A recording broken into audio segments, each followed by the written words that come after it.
There is a warning that when one enters the deep forest, they will be consumed by the moving shadows when no one is watching.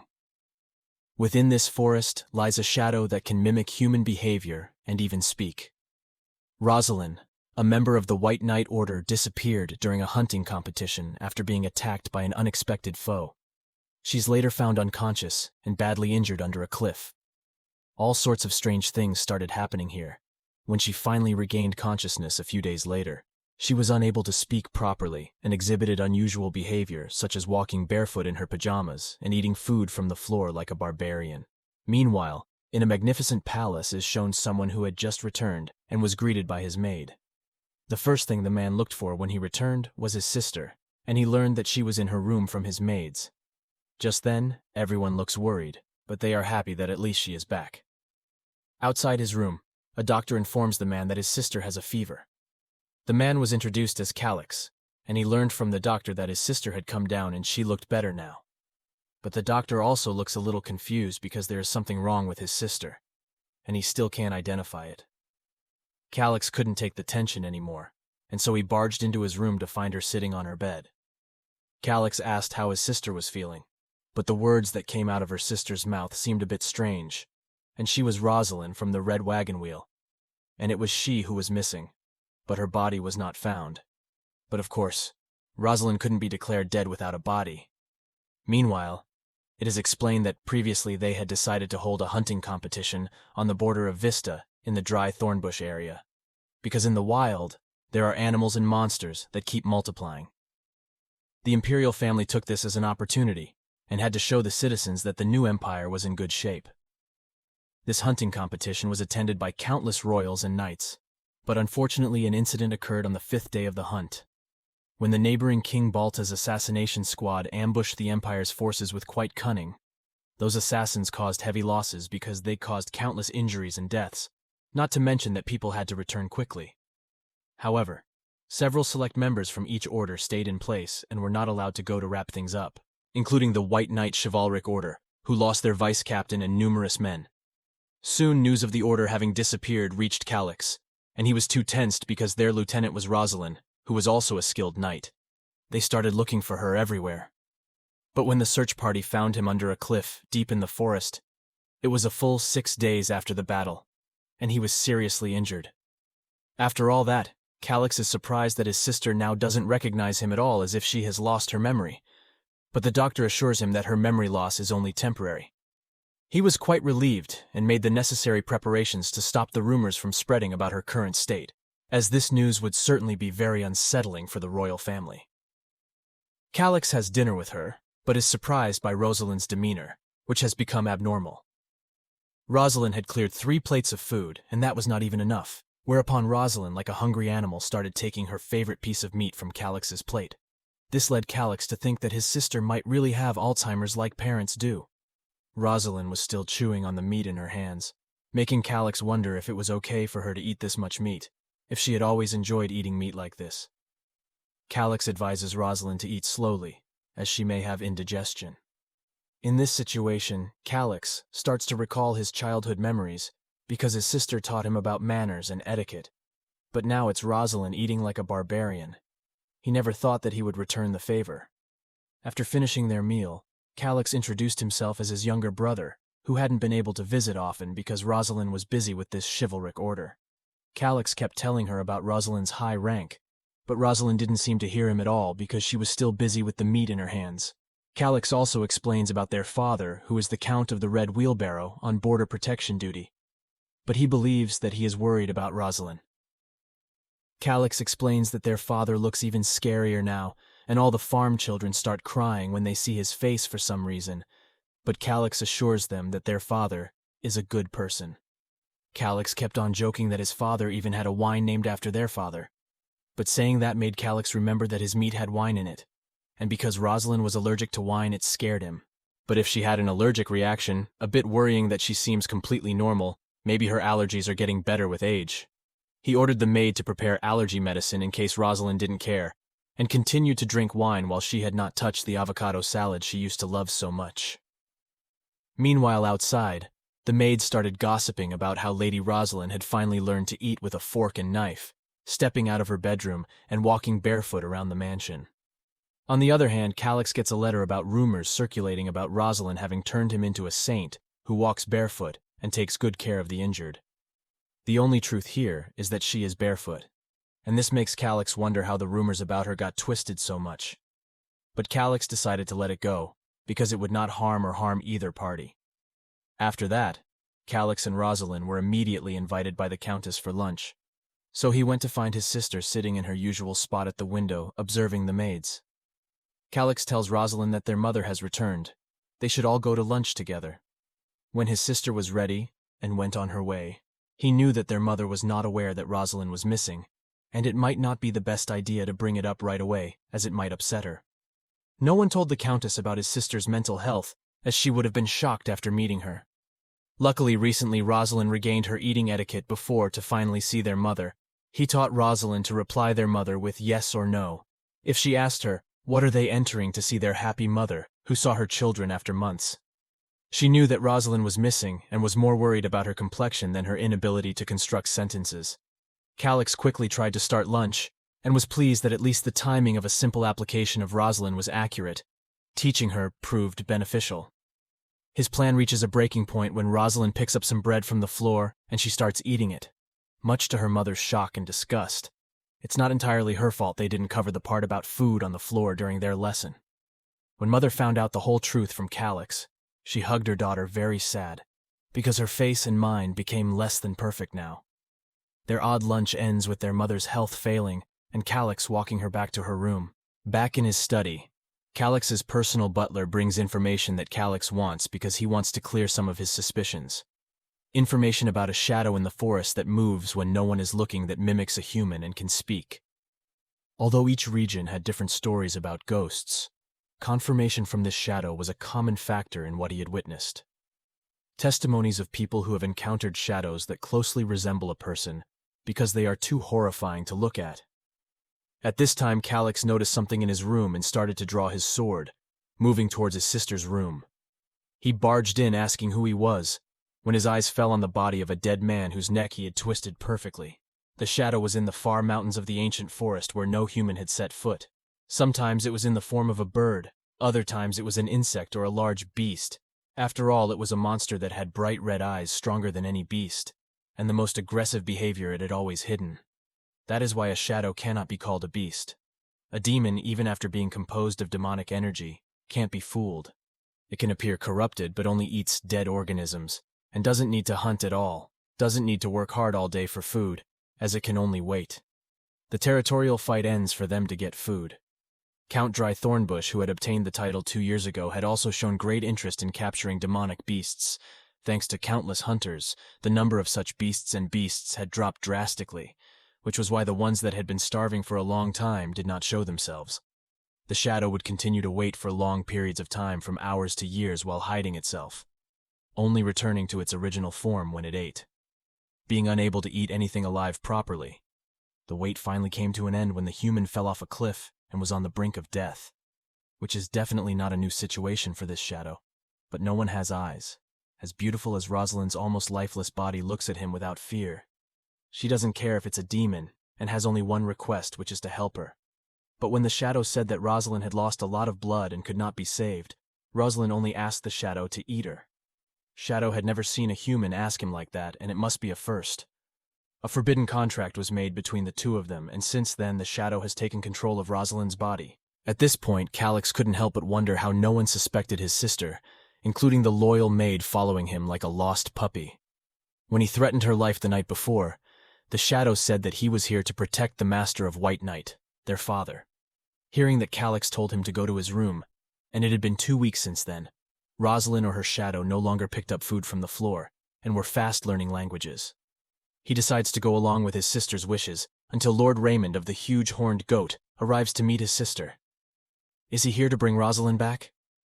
Calix immediately ran to his sister's room, where Sir Raymond found Rosalin quite annoyed with a man for touching her. Calix finds Sir Raymond badly injured after Rosalin's attack, and with a large bruise on his chest. Rosalin believed he was really a bad person, but if she referred to other people were people in this way, it turned out that Sir Raymond was so pleased to see her that he made the mistake of hugging Rosalin. Certainly it was impossible that Raymond touches inappropriately. Discovering that Rosalin's loyal maid has taught her an important lesson about bad touch, and taught her to beat up any stranger who touches her. It was an important lesson, but perhaps they should have told her to first verify the identity of the person to take. Calix himself made her remember that she couldn't beat or kill anyone. After this little lesson, he started telling her that he was friends with Sir Raymond, who belonged to the White Knight's Order as well. He made sure to add that she could beat up anyone who approaches her bloodthirsty and with guns. However, she should avoid doing that to innocent people, especially royalty. Sir Raymond wakes up immediately, and Rosalin apologizes to him while she is munching on some cookies. This is quite a shock for Sir Raymond, and he has to confirm from Calix if she is really Rosalin. He hugs her again, but ensures that she doesn't hit him again. Before doing so, they have tea together, where Raymond tells her about the Black Moon, which is a satanic sect from Balta who believe in the god of darkness and chaos, Kreen Tadanian. These cultists want to kill the second Imperial Prince, which is why he had to create the White Knight's Order to protect himself. Hunting competition, including Vice Captain Sir Nathan, is the new Vice Captain, making Sir Raymond the new Lieutenant of Vice Captain, which is quite a fancy title. Rosalin also gains a promotion to Squadron for protecting the second prince directly, which reminds Calix that Rosalin's shadow told him about her desire to protect the owner of the White Knights properly. Things seemed to be going well for once, however, this made him wonder if the situation was this bad, and they were promoting his sister, who had failed to protect the prince while their family was under the first prince's jurisdiction. It was clear that Mr. Raymond needed to see her actually fight before completing her promotion and ask her to draw her sword. Not only did she manage to lift her cute sword, she also drew Master Raymond's heavy sword, which was unusual for her. She had been working on her strength during her recovery, as Calix made sure that he doubled the amount of practice, but that was just to make up for it all. He showed her some gestures, and told her to remember whatever he showed her if she really wanted to protect the owner of the White Knights. Sir Raymond's schedule was quite busy, and he had to leave after an uneventful reunion with Rosalin. Sir Raymond thought back to when he showed Rosalin some sword moves. A while ago he had to repeat this motion 100 times to her, a request she had not even worked this hard on when she first learned how to use a sword, and she was quite tired now. He asked Calix to correct her manner of speech until the ordination, which was after 2 weeks, where she would be ordained by the second prince himself. Calix assured him that Rosalin had an excellent memory, and she would not cause him any trouble. While she was practicing the moves, Sir Raymond taught her outside while thinking about the real Rosalin's last hope. At the royal palace of Illibeania, 2 weeks later, Sir Raymond was pleased to find that Rosalin's demeanor had improved slightly. Calix's great effort really shows now. She has even been transferred to a bigger room, and she is about to become an advanced knight. Promotion came with its own perks. She changed into formal attire, and they all headed towards the captain's room to announce her return. Of course, Sir Raymond told her she could have 5 nights' work for him when she officially became an advanced knight, and could even choose her favorite one first.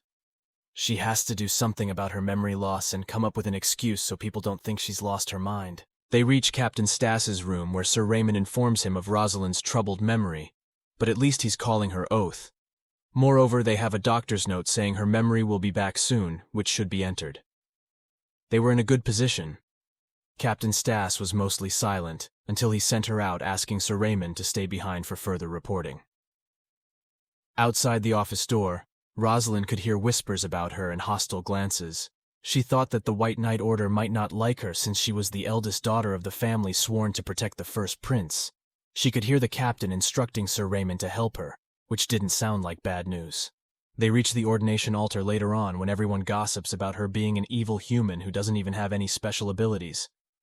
She was glad that Sir Raymond had warned her that he was the only friend she had here. Right now her eyes fell on Prince Ricardus, the only silver-haired prince in the royal family that the real Rosalin wanted to protect. Calix had told her that the second prince's biological mother was Queen Melia, who was born into a noble family, but her mother was a commoner. This was why people found fault in his background, but were unable to say anything in his face. Of course, it was because he was a prince, but his extreme handsomeness was another reason for their silence. He was so beautiful that he made Rosalin's heart skip a beat. It was time for Rosalin's ordination, and she stepped forward to kneel at the altar. She recited her vows in front of the prince, after which he appointed her a high-ranking knight. She returned to her place, but couldn't forget how the prince's touch was cold for some reason. Mr. Raymond and Rosalin were in the high-ranking night office later where she was buried under paperwork. She wasn't going to become a prince's bodyguard right after being appointed. But the paperwork load was too much. Mr. Raymond tried to make her feel better by offering her some cakes, and suggesting she does some work on her swordsmanship at the training ground as she did her own thing. She looked quite pleased as she took a bite of her cake and walked towards the ground until she found Nestor of the Valley of the Sea, who was quite jealous of her promotion since they used to have nights together. He challenges her to a sword fight, hoping to show the captain that he deserves the promotion more than she does. The knight realized what he was trying to achieve while he told her that this was a competition of swordsmanship and hand-to-hand combat. The next fight starts, and she makes Nestor's sword fly away. Soon he is angry that she is so arrogant to manage to block his attack with good luck and asks to fight longer. Of course, she sent his sword flying once more and got ready for the hand-to-hand fight he promised. He thought that this woman must be crazy. His overconfidence shattered when she punched him hard, forcing him to finally give up. Mr. Raymond was in for a shock when the vice captain told him he was deploying Rosalin as the second prince's guard. Apparently, the captain had watched her training quite admirably and was quite impressed with how she beat Nestor as if she was a training dummy. Was she the same Rosalin who couldn't even hold a sword properly a few weeks ago? Mr. Raymond was too curious, and he arrived at Rosalin's room to ask what exactly happened. He got another shock to see her taking Nestor. When she told him about their little training, because of that, Night fainted in her arms. Upon observing this, he is convinced that guard duty is perfect for her, but be sure to tell her that she cannot hit others once they have passed out. From now on, he would definitely never mess with her again. The current emperor and Empress Ilabina had an obvious blood relation, thanks to all the marriages, and it paid off with the birth of Prince Elpadio, who was supposed to be the crown prince. However, the emperor married someone new when he was 11 years old, and his new lowly-born wife brought the emperor's 2 illegitimate children with her. The boy received the name Prince Ricardus, who became the second prince whose divine power surpassed that of the first prince. Hence he was put forward for the position of crown prince. There has been unrest within the royal family since then, leading to constant assassination attempts. The family drama was endless, which even led to the death of Prince Ricardus's sister. Prince Ricardus was in a meeting with the Earl of Sea Valley, where he realized about his elder brother's stupid plan that he remembered that night, about the attack where many of his knights died to protect him while he had to escape. He doubted it quite a bit, because his family was loyal to Elpadio, but the recommendation of the vice captain cannot be confirmed without good reason. Plus, it is known that he is different from other knights, and how he can be trusted loyal and kind. Prince Ricardus thought about his unchanging eyes, and there was a chance he might get some information from Elpadio. He was ready to give it a try, and maybe he could use this chance to finish the tiring relationship he was thinking about. Rosalin visits Nestor in the hospital and brings gifts, but she only has a storybook and a macaron as a potential gift. Sir Raymond tells her he can't give her a ring as it is a proposal sign, so this idea is obviously dropped, and she takes the flowers and macarons for Nestor. Nestor looks quite happy with his gift, until he talks about the bruise she gave him at first was really painful. After this visit, Mr. Raymond revealed that even though he didn't have any volunteers, he wanted to join him as a junior knight. Her debate with Nestor has created lots of rumors. Now she has 15 apps, and she has to choose the one she likes. She takes it to a potential volunteer where she prefers to see faces every night. Instead of their written application, maybe he just wanted good-looking people on his team. He ended up choosing 2 knights, Letitia and Eberhard. Everyone questioned her decision because Eberhard was a regular guy who didn't even have a last name.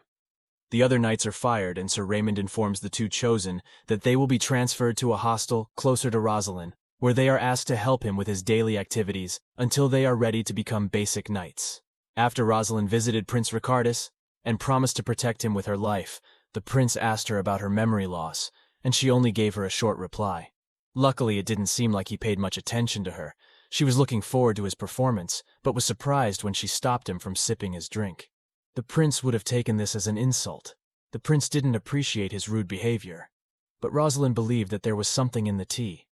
Her maid insists that she tasted it before giving it to her, and everyone is aware that she is immune to poison. But Rosalin makes the prince believe that the maid may have just created a poison effective against her divine power. While the maids are dragged out, she reveals her true nature and demands the prince to kill her. But Rosalin manages to stop his attack with one swing of her sword. He is impressed by her skill. Rosalin continues to beat him until the prince asks her to hand over the maid because she needs to be interrogated. Flashback shows that Calyx had shown her some weapons filled with demonic powers, which she took after a hunting competition. Besides, demonic power cannot be treated with good holy power at this time. Rosalin had revealed to the prince that the same demonic power poisoned and had been used to poison his tea.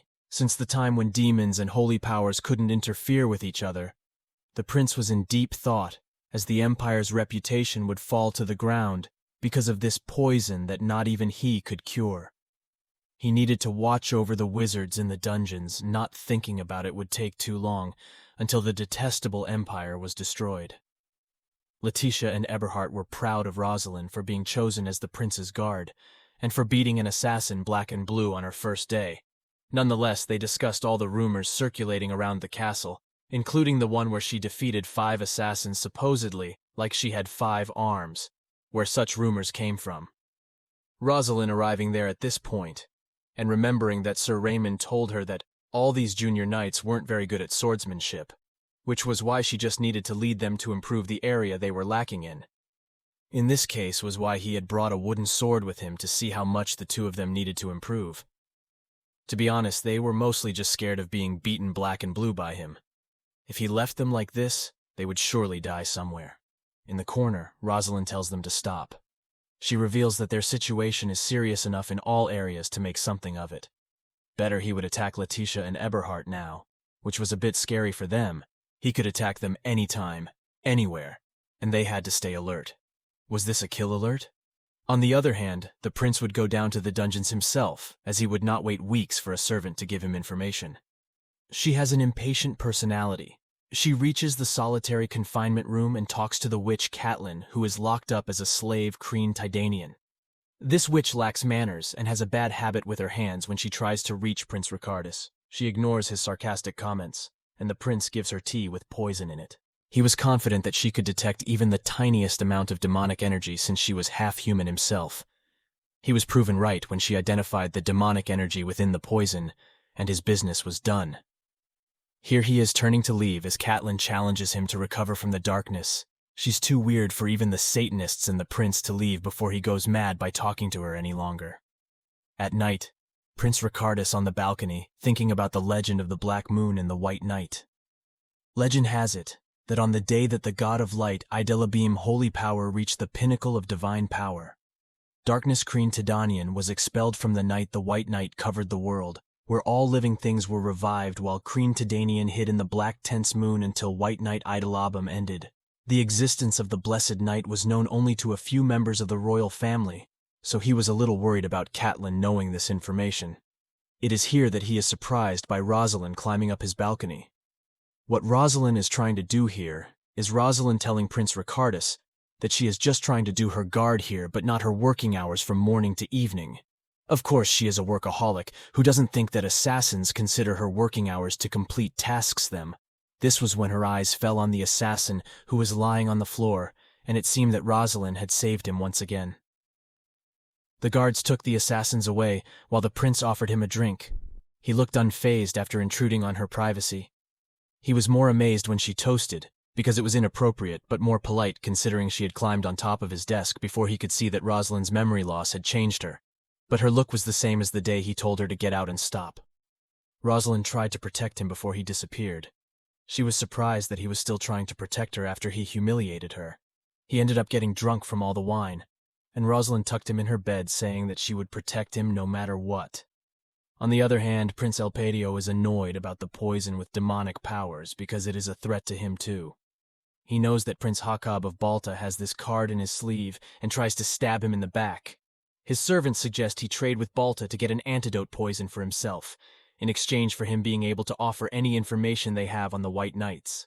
This idea seems quite logical, and Prince Elpadio prepares to end Ricardus' life once and for all, and suggesting it would be more profitable for them to wait and find out Balta's intentions in order to properly predict their future moves, reminding Balta of the Empire's power. Ricardus can now see what his goals are, but the Emperor is still blindfolded, and actually considers this idea the best course of action, what he did. Ricardus tries to talk to the Emperor, who silences him, saying that mere poison is not going to affect him. He should stop worrying and continue with his delegation. Elpadio was evidently quite pleased with this development, as Ricardus had no choice but to agree. He was aware that it might have been a trap, but the Emperor himself didn't do it.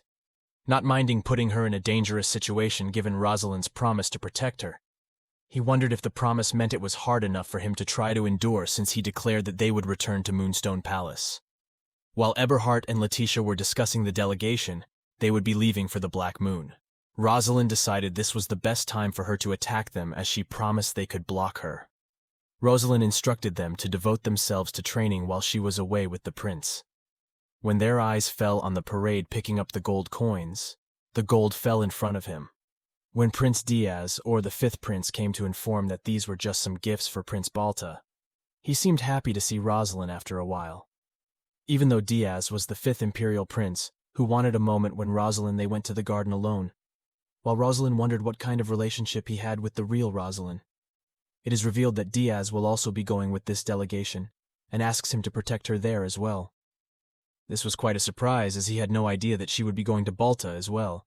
It turns out that she has met Prince Hakab several times and is acquainted with him.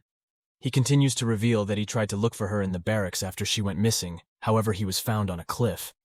It was in the opposite direction. He apologized for not being able to find her, making her wonder if he really had a close relationship with Rosalin. She even blushed in front of him and hoped to see him in the delegation. After listening to it, it became clear that Rosalin was not present during or even before the battle that occurred. He remembered healing this body at the time of their contract because Rosalin was injured even before she fell off the cliff. Perhaps Rosalin had been attacked by a third party, even before the assassination team had arrived. Rosalin held back her thoughts, and she went and hugged Calix, who happened to be nearby, who looked proud that her social skills had improved. Of course she couldn't know about him silencing Prince Ricardus or jumping on his desk. Calix was a little worried about going to Balta, but told him to assume that the entire Balta kingdom was the enemy of the prince.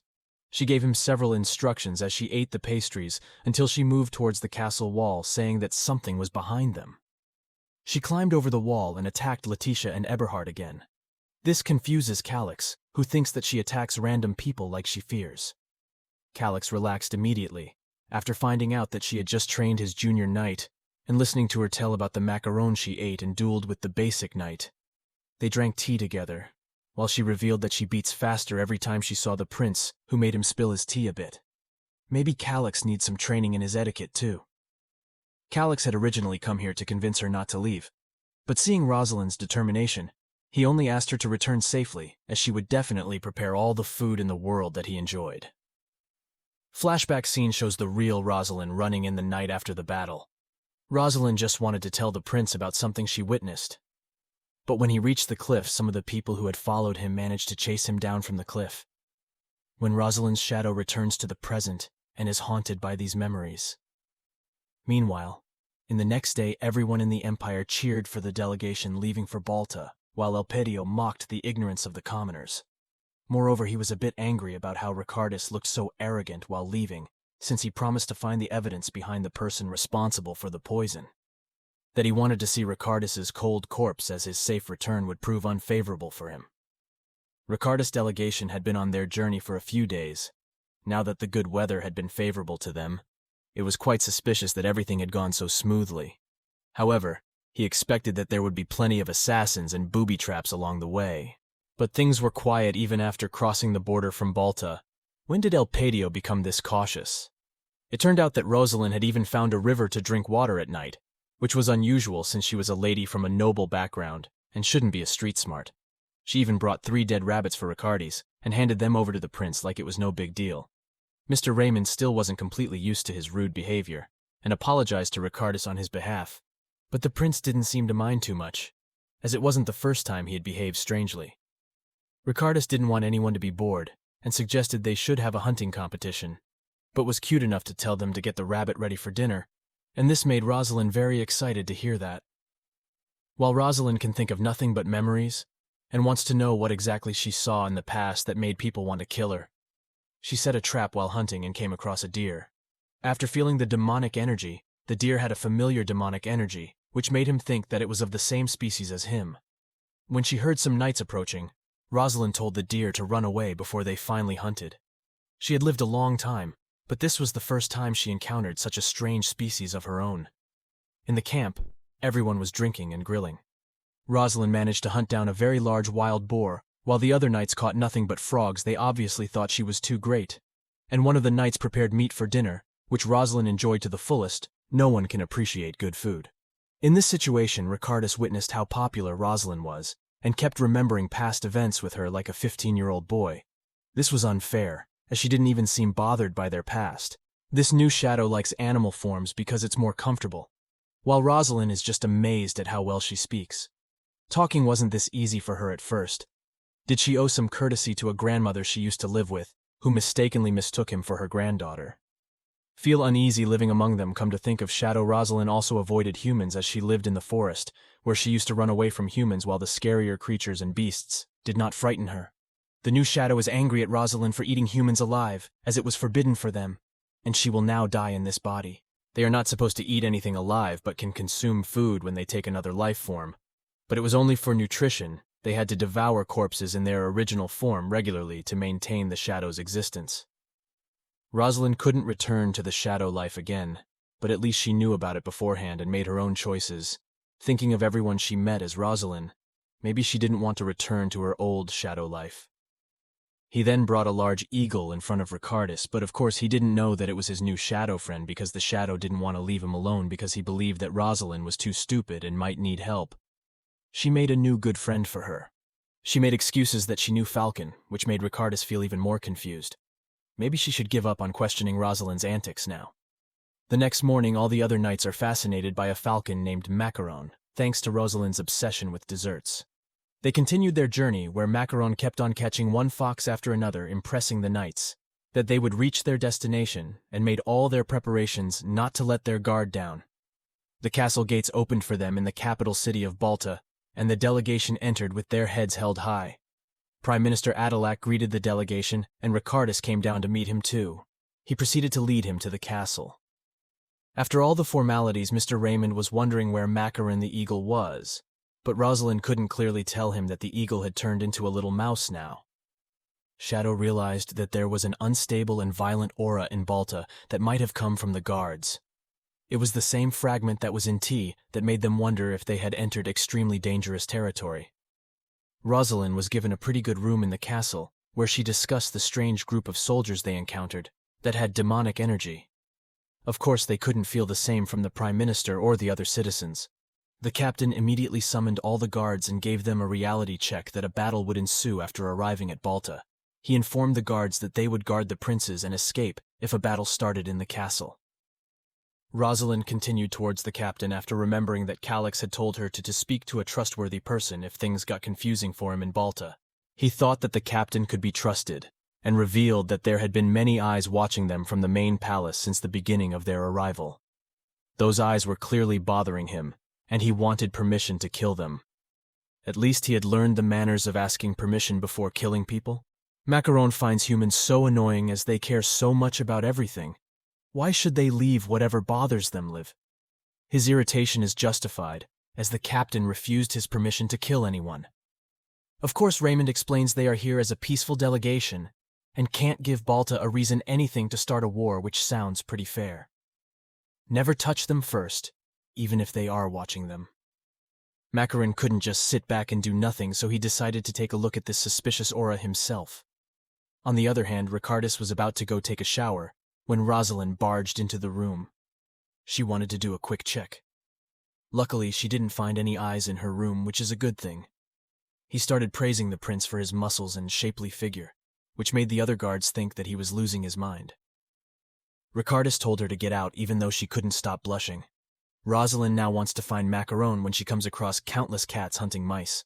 This palace definitely wasn't safe for his little friend, so he decided to get Macaron back as soon as possible during this time. When he met Prince Hakab, who complimented him 3 times in the span of only a few seconds, whether he really was a good person, he wasn't sure because of the feeling of uneasiness inside him. But he couldn't forget his courtesy, and he greeted him respectfully. Hakab wanted to greet her like they did at Balta, and kissed her on the cheek, catching her off guard. Rosalin recalled Mr. Raymond's lesson on things to do in Balta, and she clearly told him to return the favor if someone greeted her by kissing her on the cheek. Does this mean she should kiss him on the cheek too? There was no use thinking about it, so she did and was about to kiss him, when Prince Diaz stopped her suddenly. Diaz was really angry at Hakab for making Rosalin uncomfortable like this, because she was never greeted like this either. Did she want to kiss too? Rosalin turned to go meet Ricardus, but felt a demonic energy stronger than the previous guard. Perhaps it came from Prince Hakabi's maid, who knew Macaron immediately found Rosalin, and told her that there were an awful lot of people with demonic energy here. There were too many people to count clearly, and their demonic energy was really brutal. Macaron didn't think that they were born with this energy, but how could an ordinary human have such power that was even greater than that of beasts? Rosalin climbed through Ricardus's window again and barged into his room. This didn't even surprise the prince, who was used to this behavior by now, but he got lectured by the captain, who was having a meeting with the prince. He got to the point and told them about his meeting with Hakab, and Ricardus was not happy. He beat his knight. He is even more angry at Hakab for kissing him on the cheek, until Rosalin tells him that Diaz gave Hakab a message from Prince Elpadio. Ricardus was not surprised that Elpadio had a message, but he was slightly interested that it happened on the first day of their arrival. It seems maybe at this point it's a bit heartbreaking for him, since it makes him his enemy too. But he has a friendly touch and a kind voice that seems sincere. Luckily, he listens to their entire conversation, where Diaz talks about poison called fragments, and tells Elpadio a message saying that he expects trust from Hakab. Of course, the gist of the message is that he wants an antidote. But according to Hakab, the antidote is not there. The next morning, Rosalin tackles Ricardus to save him from the honeybees, which nearly makes him want to fire her. But Rosalin can feel the demonic energy getting stronger. What even happened in this palace? Ricardi wondered if Rosalin was so wary because they were in a foreign country, or if she actually felt something threatening when she met Hakab. She wasn't even ready to leave him at night because he found her watching him when she woke up in the middle of the night. Ricardus wanted Rosalin to rest, but she didn't want to go and offered to rest under his bed, on the side table, or on the sofa. He just wanted to throw her out of his room until she said that she was afraid that humans would die easily, so he changed thought, and he gave her a place to sleep in her own bed, greeting him like he used to hear when he was a kid with his sister. Satistia asks her about her experiences in the war, saying she thinks people die too easily. Rosalin promises to protect her, whatever makes her smile. Facing later, Ricardus said goodbye to his sister, told Satistia, because he had to go, but asked her to leave the next day with his white carriage. Of course, he didn't know that the assassins were waiting to kill him in that white car and killed sister. Otherwise, Satistia died in Rosalin hugs, whispering something about her brother. Rosalin wakes up in the morning and realizes this is a dream based on another Rosalin's memory. After a while, Ricardus reveals Hakab's message to the knights, saying that their delegates will be allowed to carry weapons at any time. He thinks it is an attempt to awaken something that is Hakab's specialty. While the knights wonder if they are planning something for their conference, Ricardus, not wanting to look stupid anymore, he ordered everyone to be disarmed while entering the conference room. Which was a confusing night. However, he ordered everyone not to behave rashly, especially Rosalin, and proceeded to meet chuckling Hakab at the disarmed knight. He believed that these people would be more difficult to deal with Elpadio, who preferred to carry every weapon possible. She finally got a reality check that the two brothers were polar opposites. She put on her sweet face and greeted Ricardus by kissing him on the cheek. Weird way of greeting, but glad that she at least didn't show up fully armed for this little display of affection. The two princes finally toast their growing faith and stronger alliance. Rosalin, who wants to eat, stays by Ricardus' side and asks Master Raymond to take her away and feed her.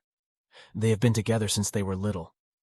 When Diaz goes to get more booze, Rosalin asks Mr. Raymond about her friendship with him, who is an enemy of Ricardus. His childhood friend, he kept telling him that Diaz was quite lonely and told him stories from when he was young. He used to live in White Jade Castle when it caught fire when his younger brother and mother died. Diaz saved himself by jumping out of a window, but had to be hospitalized for several years. However, no one contacted him when he was returned, and Elpadio, who stepped in to care for Diaz. He came back with the booze this time, and they enjoyed it together, while Ricardus hid in a corner because he just wanted people to stay away from him. He looks tormented by all the attention he's receiving. He cannot stay long alone, and Princess Ganji of Balta finds him, and she has been waiting for a chance to talk to him. Apparently, he had something to say that would interest him that must have caught Ricardus's attention. Before Ganji's daughter can say anything else, their conversation is cut off and she has to leave. But before she leaves, she tells her of a much better place to see the moon where she can enjoy some alone time. On the other hand, Hakab has found Rosalin with a mouthful of food and starts to flirt with her again. He even offers to gift her the traditional dress of her people. He finds her very well liked and offers her to come to him if he ever leaves Ricardus. Luckily for him, a servant interrupts them, telling Hakab something about a temple and he has to rush there. He wonders who told the prince about the temple. While he was on his way, Ricardus had also reached Balta Temple, and noticed the statue of the sun, which looked too dark to be considered as the sun. He couldn't finish his thoughts. But since Hakab's arrival bothered him, why didn't this sibling leave him alone?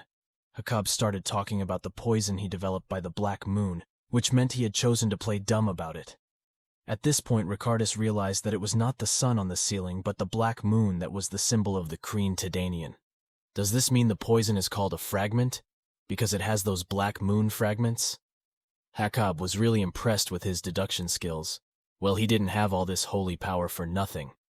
The Night of Blessing has stopped on the continent without anyone knowing the real reason, why monsters and beasts are increasing in numbers, and God's miracle is urgently needed right now. The White Knight's blessing can be a support for all the citizens, but they need someone with immense divine power, as well as someone capable of handling demonic energy to summon him, which is why Ricardus's new mission is to find a human demon capable of handling immense demonic energy. Surely it would be very difficult to find them since they were abandoned by the kingdom of Ilibania and have been hiding and living in secrecy. Since Ricardus couldn't go looking for them openly, as it would be bad for his reputation, and Elpadio would obviously use them against him politically. When Rosalin arrived, formally asked to meet Ricardus like a normal person for the first time. Of course she was greatly shocked by this. She gave him demonic energy in the form of crystals, which shocked him even further. Where he even found such a thing was the real question.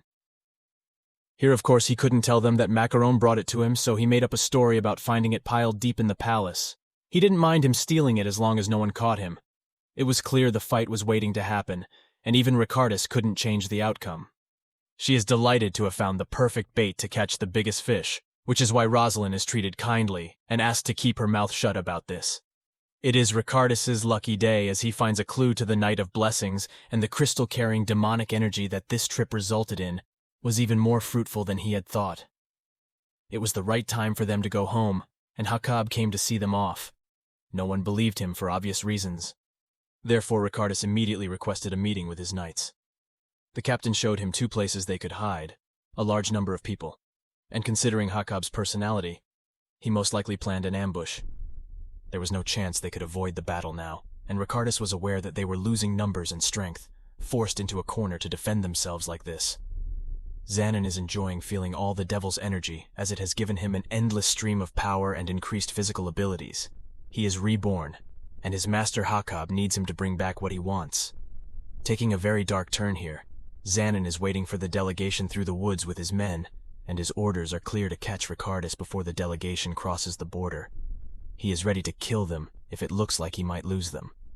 Looked at Ricardus and his delegation as Rosalin started to feel uneasy, because this scenario reminded her of Setestia's dying in her arms memories. The delegation was attacked fairly quickly, and the captain ordered everyone to prepare for battle and protect the prince's carriage. Xanon and his men attack the captain with such overwhelming power that it amazes him that he orders the knights to carry out their plan. Suddenly, the carriages start running away in the opposite direction, making Xanon think that they are cowards, also not defending and avoiding the best tactic for humans. Xanon divided his party into several groups and sent some of them to follow the carriages, and the rest would take care of the leftover knights. He discovered the existence of one suspicious train, when he saw Rosalin, a member who had been strengthened by fragments, easily defeated. How could a girl even do this? Just as Rosalin thought, every opponent seemed to have very strong demonic energy. Strategically speaking, they were quite at a disadvantage. They had to become stronger to endure this threat well. This was why she used the beast's power, the power of Thing, the most powerful one he eats, and kills one of the opponents in one strike. Xanon knew that he wasn't an ordinary knight. Because he was very strong, he had to remember that. But first he needed it to confirm the identities of the people in the carriages who were left here. He wasn't amused after not finding anyone inside. However, he didn't lose hope because their numbers exceeded knights, but ended up discovering most of his party's deaths. He was clearly missing something here. Meanwhile, the rest of his men followed another carriage, when Macaron, who had changed back into Eagle, attacked them. Surely they didn't see this one coming. Some of them even ran away when Macaron grabbed a sword and started slashing at them, but they immediately caught him riding in a carriage and blocked his way. The game of chase ends, and they ask for the prince to be turned over, but Diaz dismounts and is rescued by the knights. This is when Xanon attacks the hooded figure from behind, stopping him, and is revealed to have become detached from himself. So flashbacks show Ricardus, realizing that Hakab's side would not kill him in a rush as he wanted his divine power, had to separate them into as many groups as possible. His plan had clearly worked this time while he was dueling against Zana, whose strength was overwhelming. He had no idea how Hakab was using the fragments in their bodies, even though he had them implanted in them. Rosalin immediately got rid of her opponent for her when it was revealed that Ricardus placed all of her knights under divine protection, so they wouldn't be easily hurt. At least he was willing to risk his own life to protect his people. On the other hand, the group following Diaz let him go because their target was Ricardus. Before their other opponents returned, they decided to go around the mountains since they were under siege. When Ricardus was attacked once again and Rosalin saved him as they pressed on, Rosalin touched the blood on her shoulder and noticed the strange sensation the captain was about to be killed by Hakab's men. When the bear jumped out and attacked them, why did the bear even here only attack the Black Moon Man? Does this mean the beast was on their side? The knights finally had room to breathe while their opponents backed off, as they didn't want to fight against these ferocious bears. The bear must also think that this knight needed a lot of help. One of the knights noticed that his fur was covered in blood, which might mean that their enemy did something to incur his wrath, like someone was about to take away his food, but no one could be sure. On the other hand, Ricardus led another group of knights, and they almost reached their destination. Dame Hale was seriously injured, and Rosalin had to call the prince for help. Ricardus studied him and noticed black veins, which were symptoms of fragment addiction, which must have been coated by their Black Moon Group's dagger with poison. But Ricardus tried to heal him. However, Dame Hale didn't want her prince to spend his energy on her, and offered to go in a different direction. Perhaps he can confuse the enemy. By doing this, her devotion was unparalleled, as she asked Rosalin to protect the prince, and walked away, leaving Rosalin feeling all kinds of emotions. The Black Moon Men arrived at their previous location to find everyone gone. It was not their lucky day. With eagles and bears and so many obstructions, it might be a sign for them to just give up. Corpse Hand Xanon, the leader, thinks that it is a disgrace to Hakab because he told Xanon to only take the fragments in case of emergency. He is very angry and wants the delegation to be tracked down and killed this time, while Ricardus and his group have covered a lot from distance and finally rested. They were able to move again when it was light outside when Rosalin offered him jerky. It was so dark that he couldn't see it until he put the turkey in his mouth.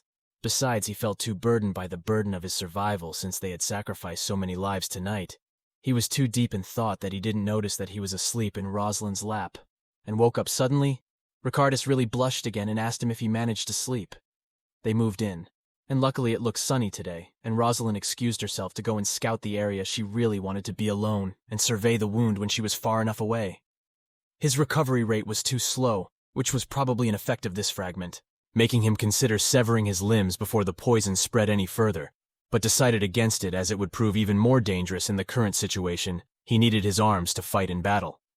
While looking for Macaron, he finally sees another ambush and realizes that Ricardus is in danger. Rosalin arrived just in time to tell Ricardus they were being followed and told him to leave first while she stayed behind to distract them. Ricardus didn't like the idea of her staying behind, so she had to reveal she had already developed an addiction to the fragments their enemies used. When they find them, the prince is quite shocked by this news, while the knights try to take him away. He couldn't stop looking at her and finally kissed her on the forehead, asking her to come back to him. He was really warm, wasn't he? Then Macaron dropped the dagger on Rosalin's head, while she kept watching the enemy without losing more time. She stepped in front of those who were taunting her for standing alone against them. The leader throws a lock of Dame's hair in her hand, boasting about how he killed her. It's not wise to anger her like this. Who promises them that she won't let them get through alive. He turned into his monster form and started killing them all. The poison spread faster due to his increased movement, so he wrapped it up quickly. Their leader was the last one alive, and he asked if there were more of their members coming from behind. He was too afraid of him because he knew that he couldn't become a human with all this kind of strength, and in finally telling him the exact number of the rest of his group, he knelt down asking if he was Kreen Tadanian. But he didn't have time to listen to this, and killed him with one strike. She ran outside to see him in a dire state, which could only mean that his addiction to fragments had spread too far. He hugged her, appreciating her good work to get rid of the enemies following them. Ricardus then tried to heal him with his divine power, but they seemed to be ineffective. Meanwhile, Mr. Raymond can't stop crying about his beloved Rosalin, who is fighting for her life right now. Rosalin is sleeping soundly at night, dreaming of some humans who want to kill the forest shadow because they think it kills humans. But it's not true. They don't kill anyone. They hid deep in the forest until everyone forgot about them. Rosalin opened her eyes and found herself in a golden room where Macaron flew to Rosalin, cursed her for making her worry so much. She also told her that her silver-haired human Ricardis was not dead. She got the good news that she wanted Macaron too. Told her she went to help the rest of the night was as he well wished. At least he was a good friend, except for his foul language. The borders of the two kingdoms were torn down to collect the corpses of the knights who had died because of their cooperation. King Balta one night moving through the forest looking for bodies, and discussing that 38 knights are now dead out of the 105 who went with the delegation. However, they find the bodies of the shadow organization that Rosalin killed, and shocked that all this torture was being carried out by a human girl in the palace where Rosalin lives. Cecil from Dry Thornbush introduces himself to his sleeping beauty guest. It looked like Cecil knew Rosalin before, and was always cheered up whenever she came. There were a lot of people lining up to talk to Rosalin, and there was a lot of nonsense going around about how she had to be brought back to the capital and tortured. Why would they want to do that? Isn't he a hero who saved everyone? Cecil told her not to worry about anything since someone was allowed to enter her territory without her permission, but he had doubts about Rosalin's identity. He really didn't need to worry about Ricardis when he was roasting all over the Empire. Cecil had seen the prince overprotective of Rosalin since he brought her to this room himself. Too fishy not to think about Rosalin, only looked worried from not eating anything for 5 days lastly when she was unconscious. Seeing all the delicious meat in front of her, Rosalin couldn't control herself and started attacking all the food. As soon as he was eating, Cecil told him about the rumors going around where people whispered that he was a demon human. This must have made his claws eat for a while. On the other hand, Ricardis' trusted advisor didn't want a demon human like Rosalin by their side. They believe they need to solve this problem quickly. The advisors thought that it was suspicious that she managed to ward off the Black Moon Man when she was just a woman. How incredibly misogynistic this is. Of course, they also thought that the attack was planned by him as well. Luckily, Mr. Raymond didn't want to allow such opinion about him, and assures Rosalin that he protected them with all his extraordinary skills. Ricardis also stepped up to say that he risked his own life to save her, and this provided the perfect opportunity for Elpadio to taunt him for possessing a human demon at his side. Ricardis returned it to him, hinting against all the things he discovered during his travels that kept his older brother silent. Meanwhile, Rosalin lied through her teeth, telling Cecil that he was not a demon, and he was only able to defeat the Black Moon people because they were weak. It sounds too good to be true, but he should be given credit for making up this story. Cecil was pleased to see Rosalin so shameless, revealing that she was the one who received the most attention since the delegation came back overcoming the addiction of fragments which has no cure. It turned out that Rosalin's father, Count Wheelbarrow, gave a long explanation to the royal family, who accepted his identity as a demon human. At least he had the support of him, and the Thornbush family heard that this Rosalin could not deny it anymore and accepted being a demon human. Cecil understands her need to hide the truth, but she calls him a trustworthy human demon who is too loyal to Ricardis. However, he believes that someone deliberately spread rumors about him which made him stop eating altogether. Had he lost his appetite after hearing about such a serious situation? But apparently, he was too excited to see Macaron, and he continued eating like nothing bothered him. On the other hand, Jacob counted his own casualties as 8, whereas the White Knight had 38. It was quite embarrassing for him, as his men far outnumbered the knights. He seemed saddened that Dry Thornbush's orders and Red Wagon Wheel aided the delegation. Moreover, he believed that Rosalin died in the attack until his prime minister told him he was facing off against more than 30 assassins alone. Everyone took him to Jacob, lightly laughing at this information until he heard the story of a lone survivor who returns, saying that monsters attacked them. In the current Illibinia, Emperor Reno lacked support as a leader because of a misunderstanding with the nobles, plus he had the least amount of divine power, which seemed to be dragging him down. 4 years old, of course, Elpadio would be supported by many to claim the throne if Ricardis did not appear. Reno was only able to keep his throne because of the feud between the two princes, and was crowned the worst and the weakest emperor to date. However, now that Ricardis had brought back a sparkling red crystal containing demonic power that would help them analyze the strength of their long-term enemy, This black moon was surely the most precious gift to an emperor who only wished to prove his strength. When Cecil watched Ricardus, he realized that Elpadio wouldn't be able to touch him at least for a while. Plus it was good that he owed a debt to his family. Now he would definitely get a reward. But knew that Rosalin's father calculated that the red wagon wheel would also receive something in return because of his importance. Come see him, as he leaves for the capital with Ricardus asking him to take good care of his daughter. Back to the present, he stopped Rosalin from going to the royal palace because she was supposed to be a patient. Ricardus had also asked him to protect Rosalin until she could be treated better, and he didn't want his daughter to be flaunted everywhere either to distract Rosalin from her stupid plans. Cecil took him for a walk in the small market outside the castle. Obviously, he liked this idea, and went to the market with Macaron, who turned back into a mouse. This was the first time Rosalin had gone to the market like that, and started to hear whispers from people around her, calling her a human devil, that she couldn't even kill all these people, as Calix had told her not to kill unarmed people unless she wanted to leave to a scary place. Rosalin was enjoying herself in the market, eating all the delicious items available there. She wondered if she should give something to the shopkeeper in exchange for all the food. Since Calix had never taught her about the transactions of this market, perhaps she should have told him about the concept of money. On the other hand, Calix gets a sudden mild migraine. This brings her back to the memory of her sister who left the house after her father told her not to think of her as part of their family anymore. She is shocked that she was willing to leave the red wagon so easily, and she definitely didn't like this second prince who had charmed his kind and gentle sister. She let go after crying a lot, but he couldn't help but meet her after that. Her unconsciousness returned. She rebelled against her father, and she went to the market to find her Rosalin again. The first thing she did was buy all the flowers from a little girl who asked if she had seen Rosalin. She found that she had been going around the market picking up food from all the stalls without paying.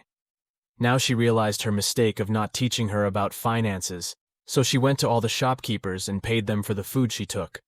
She also found out that there was a rumor going around about her, and she barely wanted to know what it was. Soon she hears people talking, and it turns out to be Rosalin who was boasting about her brother all along. She quickly finds him, and is happy he has recovered from his injuries. Rosalin enjoyed the beautiful flowers she bought as she gave them to Calix, who lectured on money and paying for the items he bought. It was then that he sensed a human demon who stole someone's wallet and ran away. This conversation was in the castle, where Calix told him about some demon humans who became warriors and others who chose to walk the path of darkness using their physical superiority. Suddenly, he saw a mouse standing on his shoulder. He revealed that it was Macaron, who was of the same species. As it is the right time for her to turn into a beautiful woman, she starts to tell Calix that she can change depending on the situation, and she doesn't trust Calix at all. No matter how beautiful she is, it looks like they will get along well. With Ricardus still wondering about his mother's appearance in his dream, and the situation being quite relevant to what he is currently experiencing. It would be great if he could remember what he said, but he was sure he said something to comfort a scared kid like him. This is when his only brother Lewin drops by to see him. He informs Ricardus of Prince Hakab's plans to come to Albania, and that they have sent gifts to Elpadio. The other nobles were also silent, but Lewin didn't know why his brother had taken such an offensive stance the first time. Ricardus simply replied that he wanted to do something unpredictable for once, but he looked a little scared about it. Also, Lewin mentioned Rosalin at this time through his facial expressions, and wanting to know why Ricardus was protecting her, he simply replied saying that humans become stronger to protect something precious. For him, this was quite cunning. The prince called Rosalin precious like this. On the other hand, Diaz went to meet Elpadio, who told him about Ricardus's small gift. It turned out that Ricardus had sent him the corpses of an assassination guild member he hired, which was something he had never done before. He was sure that Rosalin had something to do with his reaction, since she was trying to protect him by involving the garden gold. He considered that he was important to Ricardus, and wanted to use this relationship as a weakness. Elpadio knew Diaz was close to Rosalin too, and wanted her to be useful to him because once Diaz was shocked to think how Rosalin made him so weak and pitiful. Calix had received a letter saying that a meeting was being held at the royal palace regarding Rosalin. And it was unanimously decided to give Ricardus full authority. He couldn't help but be impressed until he found out that all the nobles supporting Elpadio had had some accidents in their households. This made him wonder if the rumors were about Rosalin becoming a human demon and protecting the prince, or just a way to strike first before anyone else had the chance to say something bad about her. Ricardus had dropped his defensive attitude, and started acting as if he had no intention of hiding his presence anymore. He wanted to let the world know that he was protecting Rosalin, but Calix had no idea why he was doing all this. It turned out that Ricardus had sent a letter to him specifically as well, which was even more surprising. Then she told Rosalin that she was ordered to return to the White Knights.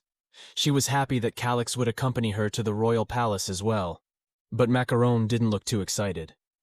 It is revealed that Ricardus had written to him proposing to talk about Rosalin first, making him wonder what they would discuss about Cecil's good wishes on his journey, as he knows that trouble follows him everywhere. The siblings went through a rainy night, and Calix noticed that Rosalin was looking a little unstable since it started raining.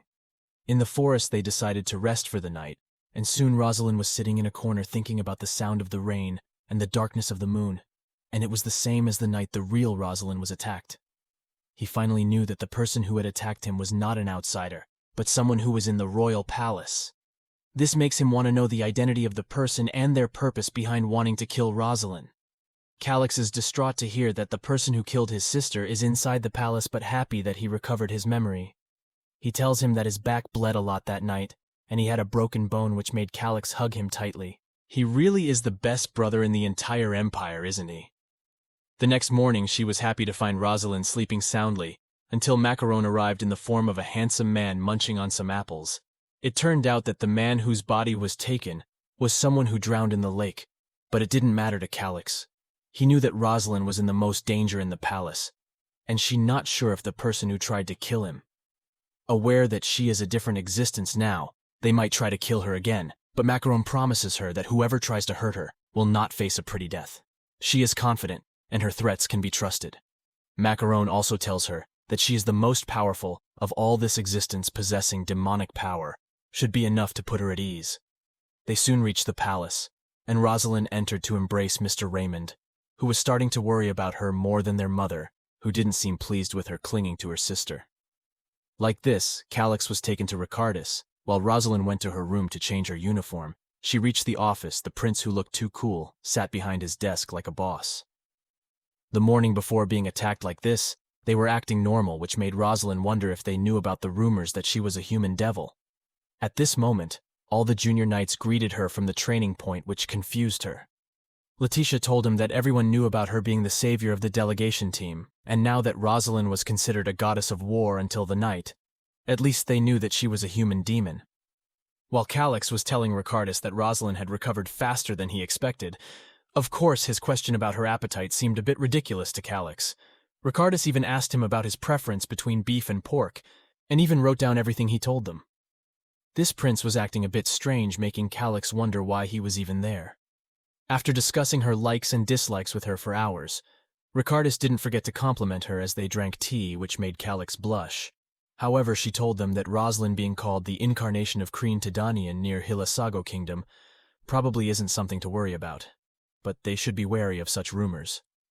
He ordered Asarian to end these rumors in front of Calix, explaining to him that he was really trying hard for Rosalin. The reason behind his treatment is still unknown, but Ricardus can see that his brother is watching him like a hawk. Even though his sister is very careless, so she told him to be wary and used inappropriate metaphors in the process. He immediately apologized and asked her to take sides. This made Calix think hard about his father, who had sided with Elpadio. However, he realized that not a few of them would become his sister's allies. He wanted to be with his sister till the end. That's why he sifted in front about Ricardus, and promised as a knight to Ricardus. When Everhart and Letitia entered the room, they were glad that Rosalin had returned. They were grateful because Rosalin looked fine. But suddenly Rosalin lunged at them and slashed them with a sword. Letitia dodged by a hair's breadth, and so did Everhart. As they dodged, they said that they had cleaned Rosalin's empty room and were waiting for her. Seeing them dodge so easily, Rosalin thought that the two of them seemed fine. Rosalin also praised that Everhart and Letitia had improved. Rosalin thanks them for their hard work in cleaning. They said it was the only way they knew. They said that when Rosalin wasn't around, they attacked each other out of boredom. And because they are getting better, the other juniors are jealous of them. Seeing their behavior, Rosalin thought that they were like chicks. Rosalin thought that Everhart and Letitia had heard about Rosalin being a human demon, but they didn't show it. He remembered his brother warning him that they didn't know for sure. While he was thinking, a loud voice called his name. Opening the window, Rosalin saw a group of knights saluting her. The knights then simultaneously said that they were happy that Rosalin had recovered and returned. Due to this situation, Letitia said it seemed news of Rosalin's return had already spread to the training ground. Rosalin didn't know what he meant. Letitia replied that everyone knew the expedition team was able to return because of Rosalin. Everhart said that Rosalin is considered a war goddess by the knights now. Everhart then said that even though they knew that Rosalin was a human demon, he thought it didn't matter. But before Everhart could finish her sentence, Letitia elbowed Everhart to stop her from continuing. Seeing their behavior made Rosalin sigh. Elsewhere, after receiving a report from Calix, Prince Ricardus says that Rosalin came back sooner than he expected. He thought that Rosalin would arrive in 2 weeks and asked if Rosalin was pushing herself, but Calix replied that Rosalin had almost fully recovered. With a serious face, Prince Ricardus asked what he meant by almost completely, and if Rosalin was still injured somewhere. Calix apologized and said he meant that Rosalin was completely healthy now. Still not finished asking, Prince Ricardus asked how about Rosalin's appetite. Calix was confused about what the prince was talking about to him. He thought this was just lip service. He replied that Rosalin had eaten well at every restaurant they had visited. Even the chef said hello too. Prince Ricardus, who was satisfied with that answer, said that you must eat right when you are sick. Calix was in his heart confused why Prince Ricardus looked so satisfied with that. To change the subject, Prince Ricardus cleared his throat and asked if Rosalin liked cows or pigs with a serious face. Calix, who was confused, replied that if meat, Rosalin likes all of it. But Rosalin preferred grilled meats and spiced pork. Prince Ricardus asks if Rosalin prefers meat to fish, and Calix replies that Rosalin doesn't like fish bones, but she eats fish well. He prefers fish meat that is soft and not fatty. Isarion also noted that Rosalin likes fish meat that is soft and less fatty. Calix was even more confused why he wrote it down. Prince Ricardus then asked how about chocolate and whipped cream. Calix also answered that he prefers cream. Calix, who was very confused, asked why he was here. When Prince Ricardus asked something, Calix didn't hear and asked him to repeat it again. Prince Ricardus also asked what brother Calix liked. Prince Ricardus then remembered that Rosalin used to enjoy chocolate with her sister. But Prince Ricardus wasn't sure if Rosalin liked him or just kept Tia company. For 7 years, Rosalin served Prince Ricardus. But Prince Ricardus felt embarrassed that he knew little about Rosalin. Hearing that made Calix feel uneasy. He thought that the person his older brother loved with all his heart might also have a corner for him in his heart as well. Calix told his brother that he liked bitter red tea and sweet cakes with nuts. He also likes brownies. Prince Ricardus laughed with relief. He said that Tia had a habit of forcing someone to like something she liked, so she thought that was the problem. After being satisfied talking about his sister, Prince Ricardus finally invited Calix to have tea. While drinking tea, Prince Ricardus said that according to reports he got, Calix was sweet, handsome, kind, and wealthy. Startled, Calix spit out his tea and asked if he was spying on him. Prince Ricardus asked Calix not to misunderstand because it was a rumor that was circulating along with Rosalin's rumor. He then said that rich flowers have more sweet nectar and less amount. Because of that, he will give it 1 moment back. Hearing that made Calix's face turn red. As Prince Ricardus read the other reports, it seemed that Rosalin was thought to be Queen Tedanian's incarnation in the nearby kingdom of Hilisago. The image was somewhat divine, and Prince Ricardus thought they had no ill intentions, but he warned them to be careful with rumors like that. After reading the rumor, Prince Ricardus ordered Isarion to make sure Chloe put an end to the rumor. Calix finally realized how Prince Ricardus had been categorizing the information so far. Calix thought that this was a bit too much for his brother, and wondered why Prince Ricardus was so kind to his brother. This made Calix feel very wary of Prince Ricardus. That sharp gaze from Calix could even be felt by Prince Ricardus. He thought that because his brother was so careless, his sister saw him like a hawk. Prince Ricardus said it was good for him to be vigilant, but he had to do it right. Because hunting dogs cannot be said to be hunting dogs if they cannot distinguish between friends and foes. After he thought it over, Prince Ricardus cleared his throat and said that he thought that expression was exaggerated even though he didn't mean anything bad. This was because he had a bad habit of making the elders of the first prince's side disappointed. Since he couldn't gain Calix's trust, he provoked him. Hearing that made Calix think that Prince Ricardus knew he had crossed the line from the start. Prince Ricardus then asked Calix to choose a side rather than being wary. He explains that even though he and Calix are placed in an unpleasant position with each other, yesterday's enemies can become today's friends. Then Prince Ricardus remembered and said he didn't say Calix and he were friends. Calix sighed because he finally understood now why Prince Ricardus always disappointed the elder of the first prince's camp with every word he said. Calix didn't know which side to choose. There were various sides like his father that he didn't know what he was thinking. Or the red wheelbarrow he doesn't have yet. Apart from that, there is still the first prince and the emperor. Neither one of them would become her brother. And again, Calix didn't want to see his brother from behind. He wanted to be with her until the end. Suddenly, Calix stood up from his chair. After sweeping his clothes with his hand, Calix knelt before Prince Ricardus. He then swore allegiance to the laurel tree in the snowfield. In the presence of Prince Ricardus, Calix wanted to swear a knight's oath. Even Isarion was surprised by this. Calix says that he will become Idelibim's sword that will cut the Black Moon. A worried Isarion said that Calix had been too careless with his decision, and he still had a long life ahead of him. But Calix ignored him, and swore that he would protect the weak and swear allegiance to the kingdom. Isarion also asked Prince Ricardus to stop Calix. The frantic Prince Ricardus said this was not what he meant by taking sides. Still, Calix ignored him, and said that he would become the second knight of the laurel tree under the shining light of Idelibim's glory. With his life, he swore. Calix has done it. Prince Ricardus and Isarion were shocked by it. Prince Ricardus said he was sure Calix would not ask him to retract his sacred vows, but Calix just laughed. Prince Ricardus also asked Calix if Calix wanted to be his knight. Calix answered yes, but even so, he had no intention of becoming a member of the White Night Chivalric Order. A confused Isarion asked why he did that then, and Calix replied that he just wanted to prove his honesty. These two brothers gave Prince Ricardus a headache.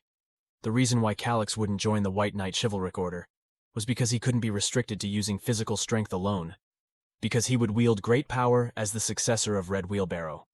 He also said that he would help Prince Ricardus from that position. Prince Ricardus felt dizzy because there wasn't as much of a level of cooperation as he wanted. He asks Calix to tell him what made him make this decision. The answer was not something as unexpected as being impressed by Prince Ricardus's character, but because her brother couldn't let go of Prince Ricardus. That's why Calix voluntarily put himself in danger, because of his love for his family. Calix determined himself that this was the time for him to do it. Seeing Calix made Prince Ricardus think of Rosalin. Prince Ricardus really wanted to spare a day to explain how awful it felt to be offered a one-sided sacrifice from two brothers. But first he wanted to say, under the bright light of Idelibim's glory, he appointed Calix of Red Wheelbarrow as the knight of the laurel tree of the snowfields. Ricardus Dariu Ilibenia. Isarion was surprised to witness this. Even Calix didn't expect that he would be accepted, and asked if Prince Ricardus believed him. Prince Ricardus said he knew how stubborn Red Wheelbarrow was. On top of that, he knew that Calix loved his brother more than anything in the world. Not that he trusted Calix, but he was afraid of them losing something precious to them. Calix also thanked Prince Ricardus. As their conversation was over, Prince Ricardus asked if Calix would return to his estate. Calix replied that he would be staying in the capital for a while as he had unfinished business. Before he left, Calix asked Prince Ricardus how he knew about his brother. How could he not know? A person who lost arm wrestling with his juniors, suddenly lost his memory, and almost killed an assassin with his bare hands. There was no way Prince Ricardus didn't know. Calix also asks if Prince Ricardus doesn't think that they are hiding the fact that Rosalin is a demon human, as her father explained in the letter. If Rosalin is actually a demon human, Prince Ricardus is sure that Rosalin will not remain silent when Tia is in danger, because he is such a person. That's how Prince Ricardus can be sure. Prince Ricardus then told one other thing. He asked Calix not to tell Rosalin if he knew his true identity. Calix sighed and complied with his request. After Calix left, someone talked about it being interesting that a civil war had started in the kingdom of Lagos. They hid this information very well because he had just heard this. There seems to be a group of people who want to cause the downfall of the ruler of Flotor. But no matter how crazy their spirit is, they have more than enough strength to support them, which will prove difficult. This made him wonder how Havabe seduced them. To gaze at such a sight during the National Founding Day celebration, Prince Ricardus said that he would rather their civil war continue than to see that. Just thinking about it made Prince Ricardus' head spin. Isarion believed that the prince's true aim was to get Ilibenia as a guard against Laboche. They could only hope that the civil war would benefit them. That person also said that they were currently assessing their situation. He therefore asked Prince Ricardus to check his documents for more details. After that, the person was about to leave. Prince Ricardus asked why he didn't stay a while and at least see his fiancée's face. He was sure Raymond would be pleased to see that person. Chloe from Golden Garden replied that Prince Ricardus should know that Raymond is very busy. Isarion did not expect that he would leave without even looking back. Prince Ricardus said that he was right, that everyone was currently busy. Isarion asked if Prince Ricardus would not ask Chloe about what Calix said just now. Prince Ricardus also remembered something that had chased Rosalin to the edge of the abyss. Age, position, purpose. Everything is unknown. The only proof they had was proof that they were from the Illibinia army tent. The possibility of Rosalin leaving her post while on duty is slim given her personality. That meant it had to be an extension of his duties. It was most likely something related to the vice-captain's death that occurred during a hunting competition. Since they sent Rosalin instead of Nathan, the person who was the aide to the vice-captain at the time might have something to do with Rosalin. However, they had no hesitation in attacking him. They should have been wary of Rosalin's safety, but the fact that no one noticed anything meant that they were very good at hiding their true intentions. They are dangerous people in many ways. If they put together what Calix had said, it was Rosalin who returned, and the person who killed her were both Shadow. The only thing predictable about that situation is that both of them are unpredictable. Prince Ricardus couldn't understand how they would react to this incident. It was hard for him to know who was enemy or friend. Prince Ricardus intended to approach them with caution, as he couldn't test them all. Prince Ricardus believes that they are not people who can be left to fate. He had to be alert and catch every detail. He can't go through anything. Elsewhere, Pertan asks why Calix is here when he has ordered him to stay and protect his territory. Calix replied that he had come to the Imperial Palace to visit the second prince because he requested his presence. In addition, her brother also felt bad. Hearing Calix calling Rosalin her sister, with an intimidating face, Pertan asked what Calix meant by sister. At dusk in this city, the streets are filled with zombies. Among them all, a man came to a supermarket surrounded by zombies. The man dragged a pitchfork and finally arrived at the door of the supermarket. Inside the supermarket, it's quite a mess, because it's filled with zombies. The man who had just arrived looked extremely pale, like a zombie. He then put various kinds of food into the bag. After the bag was full, inside his mind, a voice said that was enough and ordered him to return. But before the zombie was about to leave the place, the voice ordered to bring one of the Coke cans. The zombie finally left the place with the food he took. A moment later, a man opened a can of Coke he had just brought up on the roof of the building. He felt very tired. The man said that he got a lot of progress compared to the previous day. Now he could control them more easily. The man's name was Ling Mo, an ordinary high school student. Half a month ago, a new epidemic spread and countless humans turned into zombies. A madman who only knows how to kill. For the survivors, they were forced to hide in the nooks and crannies of the city like rats, trying to live in despair. But this was very surprising for Ling Mo because he realized that he could control these zombies. In essence, he can form connections with zombies. To him, they were mindless puppets, and he could control them with that connection. At first, it was very difficult for Ling Mo because the zombies could get out of control and put his position in danger. After he kept trying, he started getting good at it. Not only does he control one zombie, but he is also able to control zombies within a certain range. While enjoying the sunset view from the roof of the building, Ling Mo thought that with this skill he could explore this area easily. Looking at the photo he had, Ling Mo promised that he would find the girl in the photo soon. Ling Mo then decided to return with the zombies that were with him and set off the next morning. While Ling Mo was still sleeping on his bed, his phone started ringing. Ling Mo, who was wondering who had called him so early, received the call. The person who called asked Ling Mo still not awake even though it was noon. Hearing Yelian's voice, Ling Mo immediately woke up. Yelian then said that she was on her way and brought her favorite pork ribs for dinner. Ling Mo also praised Ling Mo by saying that he was indeed the best. Ling Mo was happy to hear that and told him to take a bath first. After resolving herself and saying that there was something she always wanted to tell him, she asks Ling Mo if he wants to date her. But before Ling Mo finished his question, Yelian had already answered that he wanted to. Ling Mo, who was feeling happy, said that he had not finished talking. Yelian replied that she was willing to be the person she wanted to be.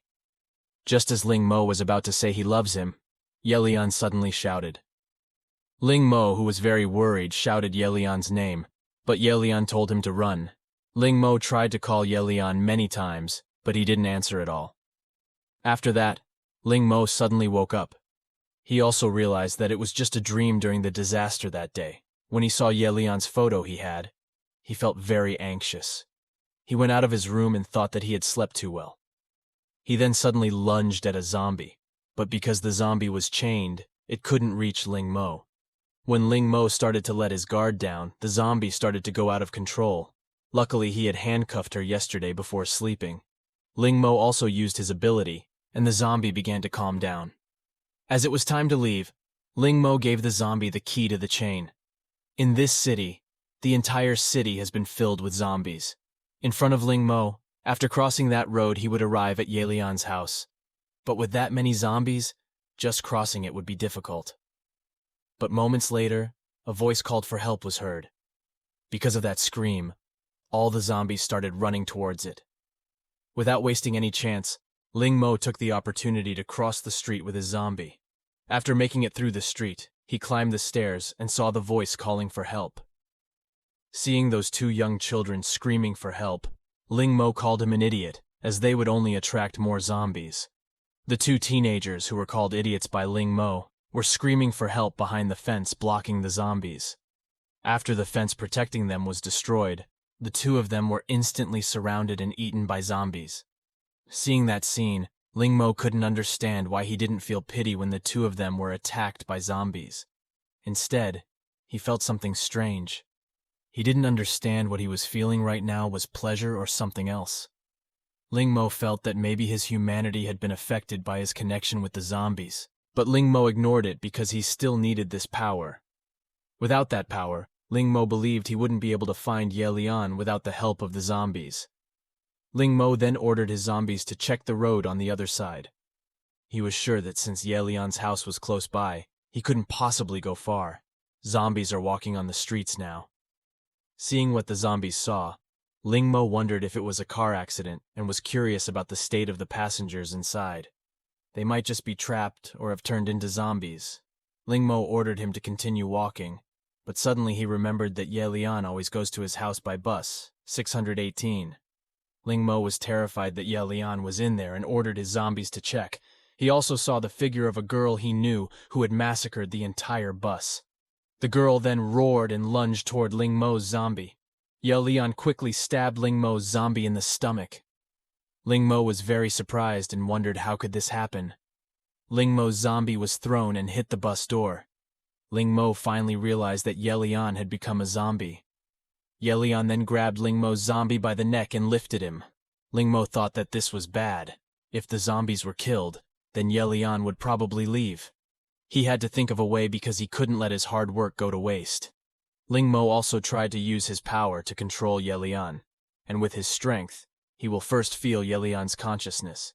Ling Mo finally found Yelian's sleeping consciousness.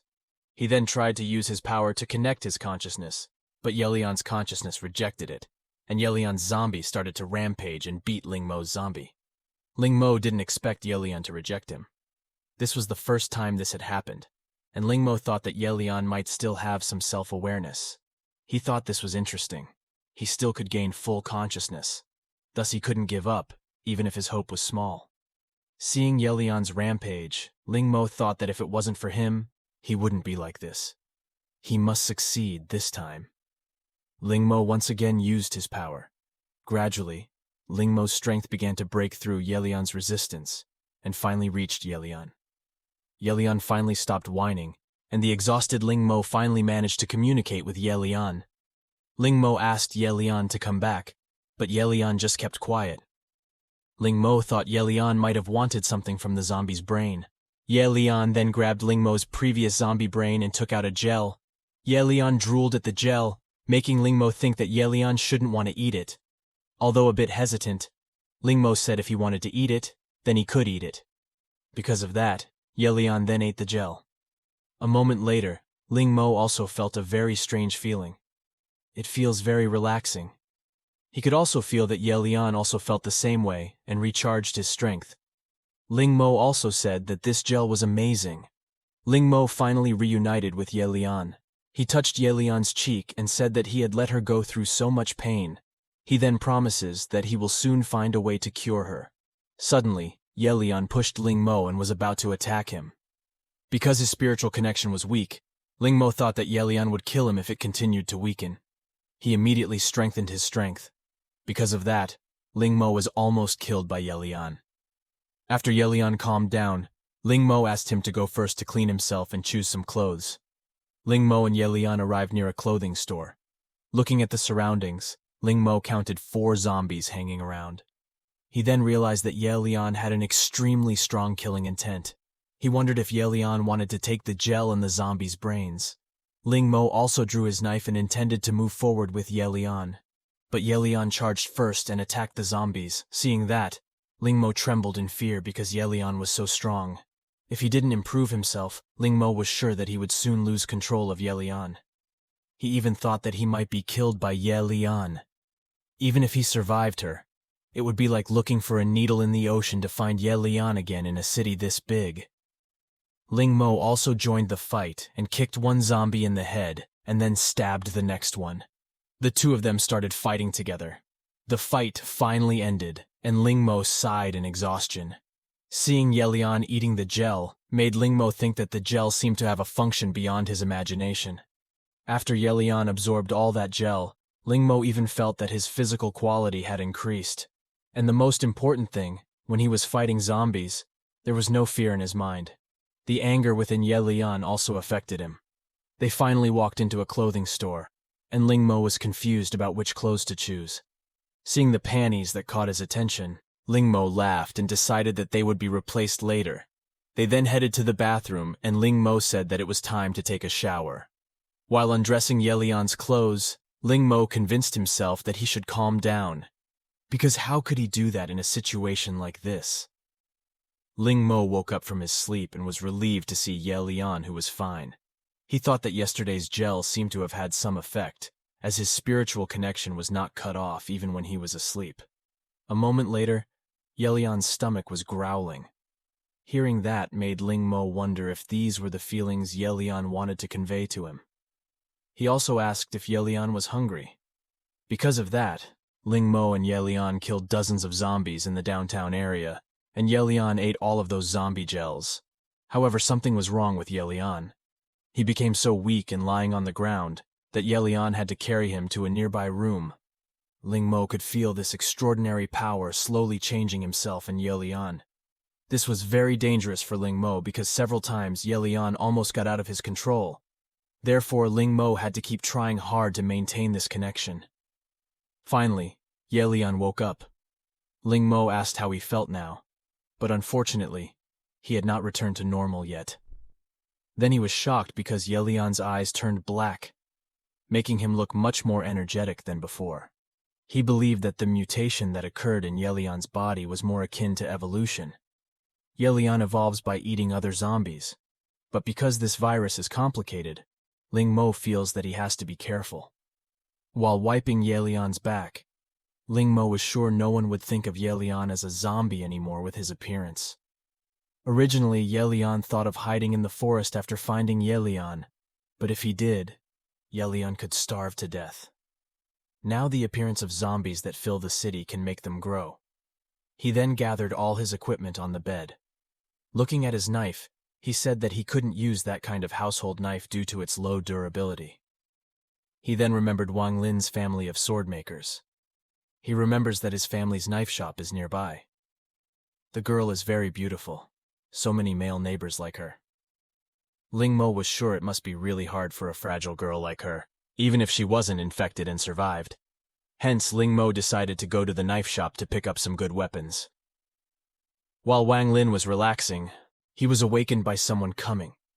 He took his friend's binoculars and asked his friend who had come, but he didn't know and said maybe someone else had survived. Seeing the two people who entered, Wang Lin felt that the man who was about to enter looked familiar. Wang Lin's friends asked if he should warn them, but Yelian asked how he would warn her. If they scream, then they will attract more zombies. His friend was worried that they would take Wang Lin's shop dagger. Wang Lin wasn't sure that ordinary people didn't know much about knives and swords. After all, his dagger was hidden in secret. Therefore Yelian was more certain they would never find it. His friend finally agreed.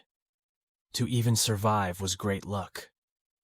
Yelian said God bless them, and bad luck for them if they encounter bad things like that. Ling Mo and Yelian finally arrived at the knife shop.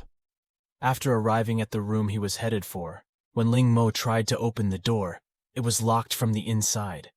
He thought that maybe someone was inside, but suddenly there was a loud voice from inside. Ling Mo also told Yelian to step aside. A moment later the door was pushed open and a hand tried to reach Ling Mo. Behind the door was a mutant zombie. Seeing a zombie trying to get out, Ling Mo told Yelian to stay behind him and then cut off the zombie's hand. Ling Mo then kicked the door and hit the zombie with the door, but Ling Mo was thrown back. Ling Mo, who was in pain, said that zombies are very strong. Yelian was an instant behind the zombie. The zombie realized that Yelian was behind him, but he was stabbed by Yelian's hand. The zombie then attacked Yelian back. Ling Mo thought that the mutant zombie was as powerful as he had expected. Yelian dodged the zombie attack. As the zombie was distracted, Ling Mo jumped over the wall and used the momentum to lunge at the zombie. He finally managed to stab the zombie's head with his dagger. Ling Mo sat down and felt relieved because he had just been so close to death. As he sat down, he noticed the hand that was near his and was shocked. Looking at the store filled with corpses, Ling Mo realized that the mutant zombies had killed many people. Ling Mo called Yelian and allowed him to take the zombie gel. Yelian grabbed the contents of the mutant zombie's brain and took the gel. Just as he was about to eat, Ling Mo stopped Yelian and asked to check first. The color of the gel was lighter than that of normal zombies. Therefore, Ling Mo was sure that the virus concentration must be higher. Ling Mo thought he had better find a place to rest first because if Yelian ate this gel and fainted, then he might not be able to move. Ling Mo finally decided to get some weapons first. Looking at the weapons in this store, Ling Mo felt impressed that all of the weapons were good. This made Ling Mo no wonder he got a reputation. Each of these weapons costs thousands of yuan when marketed. Upon stepping on one of the floors, Ling Mo realized that there was a secret place and found a box filled with daggers. Ling Mo thought that this dagger must be something extraordinary because it was deliberately hidden. Ling Mo decided to take it and left the shop. Wang Lin, who saw Ling Mo coming out of his shop, realized that Ling Mo had his dagger with him. He realized that they killed his mutant zombies and took his favorite dagger. Wang Lin was irritated because he forged the dagger himself, and he was here because of the dagger. Unable to accept that his dagger was taken away, Wang Lin invites his friends to chase after Ling Mo, but his friend asked to let him because he was sure they were not ordinary humans. After all, they could kill his mutant zombies. He then suggested just look at Wang Lin's cousin's place to see, because they could also check if there was anyone who survived. Wang Lin refused and said that he wished they all died. But he changes his mind because his cousin is also descended from his grandfather. Because of that, maybe their skills are not bad, and invite their friends there. Raising his middle finger, Wang Lin cursed the person who had stolen his dagger to death. Ling Mo suddenly sneezed. He thought it was impossible for him to catch a cold in his current state. Ling Mo is currently removing the scent with a disinfectant to avoid being attracted by the zombies. This method is effective in areas where there are not too many zombies. However, in areas where there are lots of zombies, this method might attract more of them. While taking out the mutant zombie gel, Ling Mo said that Yelian could have the gel. Yelian pulled Ling Mo's hand and made Ling Mo feed Yelian. This made Ling Mo think about how he could stay calm in the face of something like this. After Yelian swallowed the mutant zombie gel, Ling Mo's heart suddenly ached. He did not understand what was happening. Yelian suddenly fell down, which made Ling Mo worry and called out to him. It was noon, and Ling Mo finally woke up from his sleep. As he sat up after getting up, he realized that Yelian had disappeared. He was afraid that Yelian was out of control, but with his strength, Ling Mo could feel that the connection between Ling Mo and Yelian was not broken. Ling Mo was sure that his mental state had now grown stronger. He could feel that Yelian was coming downstairs. Yelian barely moved alone when not fighting. This made Ling Mo confused as to why he suddenly made his move today. He approached Yelian and saw Yelian, who was looking at the view from the window. Ling Mo thought that Yelian had recovered and hugged him out of happiness. But when Ling Mo called Ye Lian didn't give any response. Ling Mo felt a little disappointed by it. The current situation made him want to know if Ye Lian regained his memory.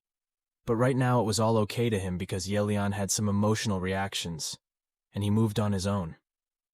Ling Mo also invites Ye Lian to hunt again because maybe Ye Lian will become normal if he continues to develop. On the city streets there are many zombies roaming, but suddenly in an instant the zombies were killed by Ye Lian. Seeing Ye Lian fighting made Ling Mo think that it seemed like Ye Lian's evolution had not only helped him move on his own, but appreciated the deepest side of his instincts. In Ye Lian's eyes, zombies were like lowly creatures. While killing them, Ye Lian killed them, without showing any empathy. This made Ling Mo curious about how Ye Lian would react when facing humans. But at least Ling Mo felt that he could stop the attack with his strength. A moment later, Ling Mo heard a commotion from afar. From a distance, Ling Mo saw a girl and a boy in school clothes who were armed. In front of the zombies that attacked her, the girl drew her sword and split the zombie into two. The girl then told the boy to enter the shop, and the man obeyed. The girl then continued to slash the zombies in the shop. Witnessing that, Ling Mo thought that the girl was not only skilled at fighting, but also not afraid of zombies. Her confidence reflected from her body. Ling Mo was sure she would be trembling and terrified if she was an ordinary girl. Ling Mo thought that girl might also be someone with special abilities. But now was not the time for Ling Mo to meet her, because Ye Lian was with him. Because of that, Ling Mo decided to mind his own business. However, when Ling Mo was about to leave them, the man who noticed Ling Mo's whereabouts shouted for help to Ling Mo. Ling Mo panicked because of the man's stupidity, which made the zombies come. Left with no other choice, Ling Mo told Ye Lian to stay behind and leave everything to him. Ling Mo thought that if that girl really was someone with special abilities, perhaps he could notice Ye Lian's oddity. Therefore, Ling Mo drew his dagger and had to do this himself. The girl with the sword told the boy to stop screaming because it would attract the attention of many zombies. But the man said that Ling Mo could help them. The girl saw what was happening outside. Just as Ling Mo was stabbing a zombie, another zombie lunged towards him. But the zombie was controlled by Ling Mo and stabbed in the neck. Since Ling Mo's mentality had been improved, he could control 3 zombies simultaneously. M can control this zombie while killing it. As long as there aren't too many zombies, they're just tiny dolls that come one after another. Seeing Ling Mo fighting, the boy called the girl Shauna, and said that Ling Mo who was fighting was beyond good. But Shauna said that it was none of her business. However, the man said someone would help them, and asked Shauna to fight outside. Seeing Ling Mo fighting made Shauna think of something. The man shouted for Ling Mo while carrying a herd of zombies. Ling Mo was also surprised to see it. He then grabbed Ling Mo's arm and told him to follow him. They finally arrived at the alley after successfully getting rid of the zombie herd. The exhausted man also thanked Ling Mo a lot. He praised that Ling Mo was very smart, and Ye Lian who ran fast and had good stamina like his Shauna. Shauna called that man Liu Yuhao and scolded him harshly for how dare he claim her as hers. Liu Yuhao tried to calm Shauna down and said they were at least classmates. Liu Yuhao then took Ling Mo to go to their place to rest since they had plenty of beer. But Ling Mo refused on the grounds that he had to do something. Even though Ye Lian looked like a normal human, Ling Mo thought it was better not to make Ye Lian come into contact with them for fear that something strange would be seen by them. Seeing Liu Yuhao insisting on bringing Ling Mo along, Shauna told him not to force them if they didn't want to come. Upon noticing Ling Mo's dagger, Shauna suddenly tried to grab Ling Mo's dagger, but she dodged it. Liu Yuhao, who was worried because Shauna had fallen, asked what he was doing. Shauna then asked where Ling Mo got the dagger, but Ling Mo refused to answer because it was none of his business. Having no other choice, finally Shauna asked politely and asked Ling Mo to tell her. Ling Mo replied that he had picked it up at the knife shop. Shauna then asked if Ling Mo had gone to Wang's knife shop. Out of curiosity, Ling Mo asked if he knew the shop, and Shauna said yes. Shauna comes to know that means everyone in the store is probably dead. Because he was stared at by Shauna, Ling Mo asked Shauna not to stare at him. Ye Lian was confused and asked what Ling Mo was afraid of because even the girl didn't seem to care about all that. Shauna then hugged Ye Lian and asked if she was right while calling Ye Lian dear sister. It made Ling Mo extremely frightened. With his strength, he also stopped and calmed Yelian. Ling Mo then apologized because Yelian couldn't speak. Shauna becomes sad because there is a girl who is beautiful but can't talk and apologizes. Because Yelian looked unwell, Shauna invited Yelian to rest in their room. He then told Ling Mo if he is a sensitive man, follow him and rest in his place. Shauna pulled Yelian's hand feeling excited because she had not seen other survivors for a long time. While being pushed by Liu Yuhao, Ling Mo thought that Shauna had made a mistake. Chapter 8. Seeing Shauna who had returned, her classmates noticed that she brought 2 more people. They then asked what Yelian and Liu Yuhao got today.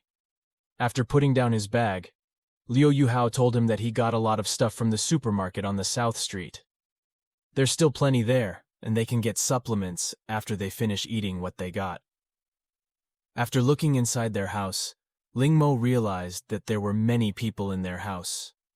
Liu Yuhao grabbed Ling Mo's shoulder while asking his name, and Ling Mo told him his name. Liu Yuhao then wanted to introduce his new friends to his classmates, but didn't know Yelian's name. So Ling Mo introduced Yelian as his girlfriend. Liu Yuhao decided to call Ling Mo bro. Liu Yuhao then got everyone's attention and said that today Ling Mo had helped them a lot. So Liu Yuhao and Shauna decided to invite them to eat together. One of Liu Yuhao's friends laughed to hear him call him bro. Acting like someone important, he says they have Shauna and asks why they need her help. His other friends also agree that since they have Shauna to help them, she says they have no reason to need strangers. One of the female classmates called him Lu Xin and asked him not to be mean to Ling Mo because he was only here to eat together. But Lu Xin denied that Ling Mo just wanted a free meal. Liu Yuhao tried to convince Lu Xin, but he was interrupted by Lu Xin. He said that the food was barely enough for them, and Liu Yuhao brought foreigners in instead. Liu Yuhao asked Shauna to say something, but Shauna didn't say anything. Even though Yelian was lowering himself now, he still remembered Ling Mo had scolded him. In his heart, Ling Mo thought maybe they were just laughing at him. However, she had no interest in fighting with such a man who was just enjoying himself and didn't look down on outsiders. Finally, Ling Mo refused Liu Yuhao and Shauna's invitation to eat together and was about to leave. But Ling Mo was stopped by Lu Xin. He loudly asked if Ling Mo could feed Yelian, then asked if he deserved their respect. Lu Xin arrogantly said that Ling Mo dared to expect to be treated like a master. Feeling that he had had enough of Lu Xin's boasting, Ling Mo lunged at Lu Xin and then lifted him by the collar of his shirt. Lu Xin was about to say something, but Ling Mo slapped him first. His classmates were shocked by this incident. Ling Mo said that this was called giving a slap. If Lu Xin dared to say a word that irritated him again, Ling Mo threatened that he would give him another one. A frightened Lu Xin asked Shauna for help. Shauna also asked Ling Mo to put Lu Xin down, but Ling Mo ignored him and told Lu Xin to apologize. Shauna said that Ling Mo had beaten her. Ling Mo refused because it was different and ordered him to apologize loudly.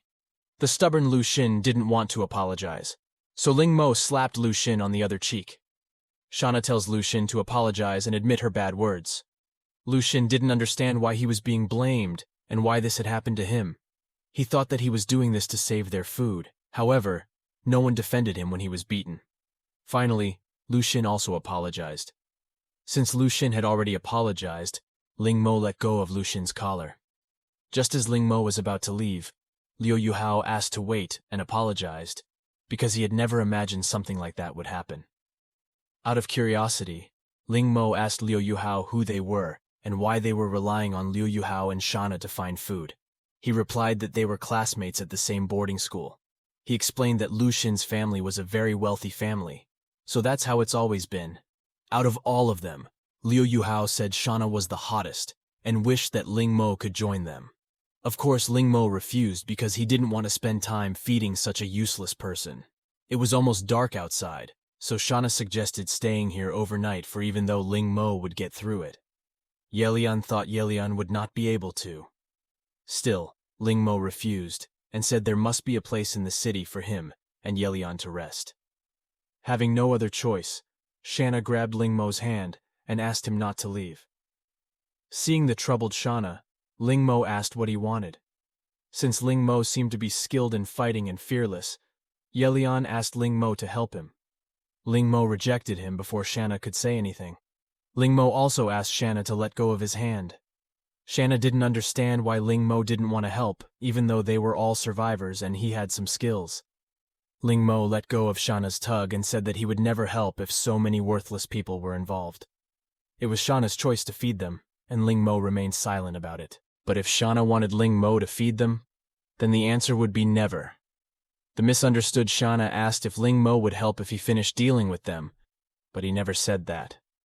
Shanna also said that they were students from Middle School Num 3 in City X, and asked if Ling Mo had heard of it.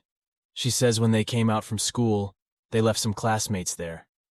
Hence they had to pick them up after finding a hiding place. They had returned to school once, but it was impossible for them to get close. What Shanna wanted Ling Mo to do was help him get into that school.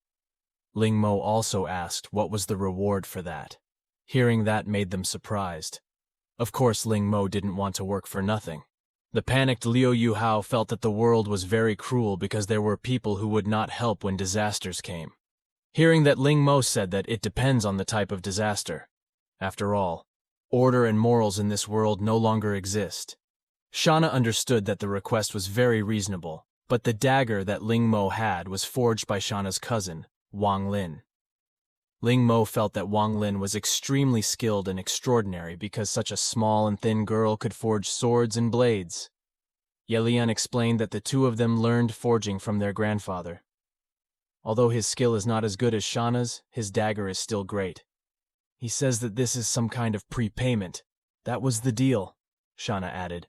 If Ling Mo was worried about his girlfriend, he could just leave her here waiting for them to come back with her classmates. Ling Mo also refused the offer. Yelian is a zombie mutant. When they return, what they will have will be the dismembered corpses of their classmates. Even though Shanna said that Ling Mo was annoying, Yelian praised Ling Mo that he still did good things in taking care of Yelian. Since Yelian was a beautiful girl, Shanna told her to treasure it. Ling Mo was sure that there must be a lot of zombies in a place like the campus. The people there might as well be dead. Ling Mo felt that Shanna had thought about it, but he still didn't want to give up. He wasn't sure if Yelian was persistent or just an idiot. Liu Yuhao finally gathered his classmates and told them that Ling Mo had agreed to help Shanna, and he found the friends they left behind. Because there were so many zombies there, one of his classmates suggested not to go. But Shanna said that they had talked about this before, but Shanna would come back to help them. Shanna reminds him if those left behind didn't help him, then he would have become part of the zombie herd. The bespectacled student agrees with Shanna and says it is very selfish of them if they leave their friends and don't come back. Thus he asked Shanna to bring them over, but Ling Mo refused.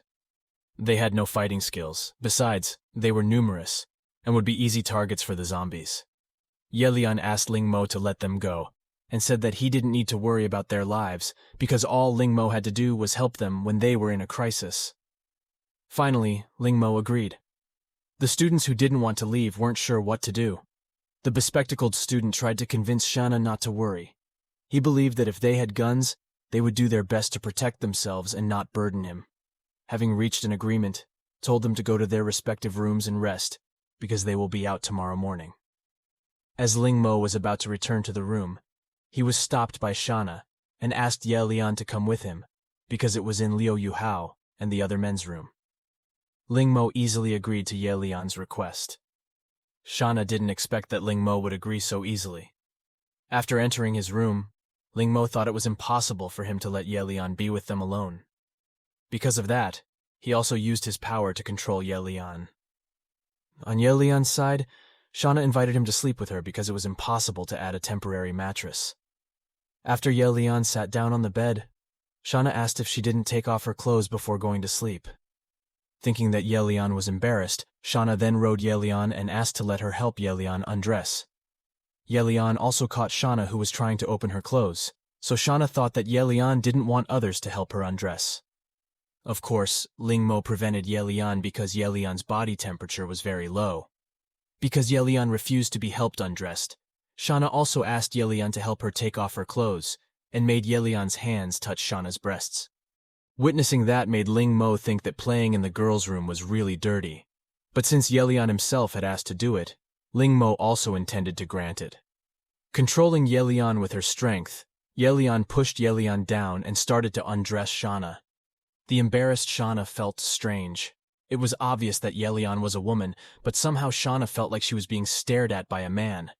Feeling embarrassed, Shauna asked to go to bed quickly, but Yelian ignored her and took off Shauna's last piece of clothing.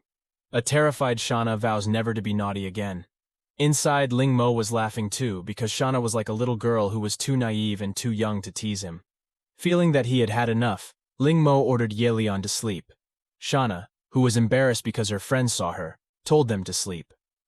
After getting to know Yelian further, Shauna thought that she was an open girl. If Yelian smiled even more, Shauna sure would be even more beautiful. Originally, Shauna thought Ling Mo was forcing Yelian to be with him. But after Yelian heard Yelian couldn't speak, Yelian knew that Ling Mo wasn't a complete bastard. At the same time, Ling Mo thought that for ordinary people, they would suffer greatly just for their own survival. But impressed that the shoulders of a girl like Shauna are responsible for feeding so many people all by herself. But there was nothing Ling Mo could do because Shauna herself wanted that.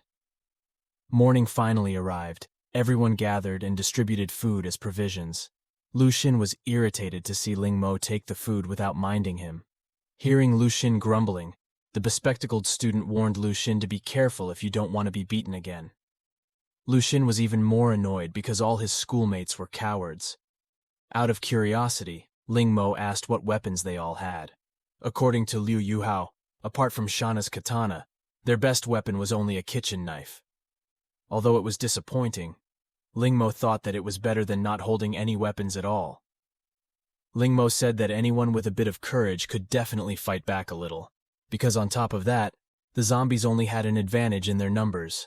However, Lu Xin, who heard that, didn't think so. They finally started walking.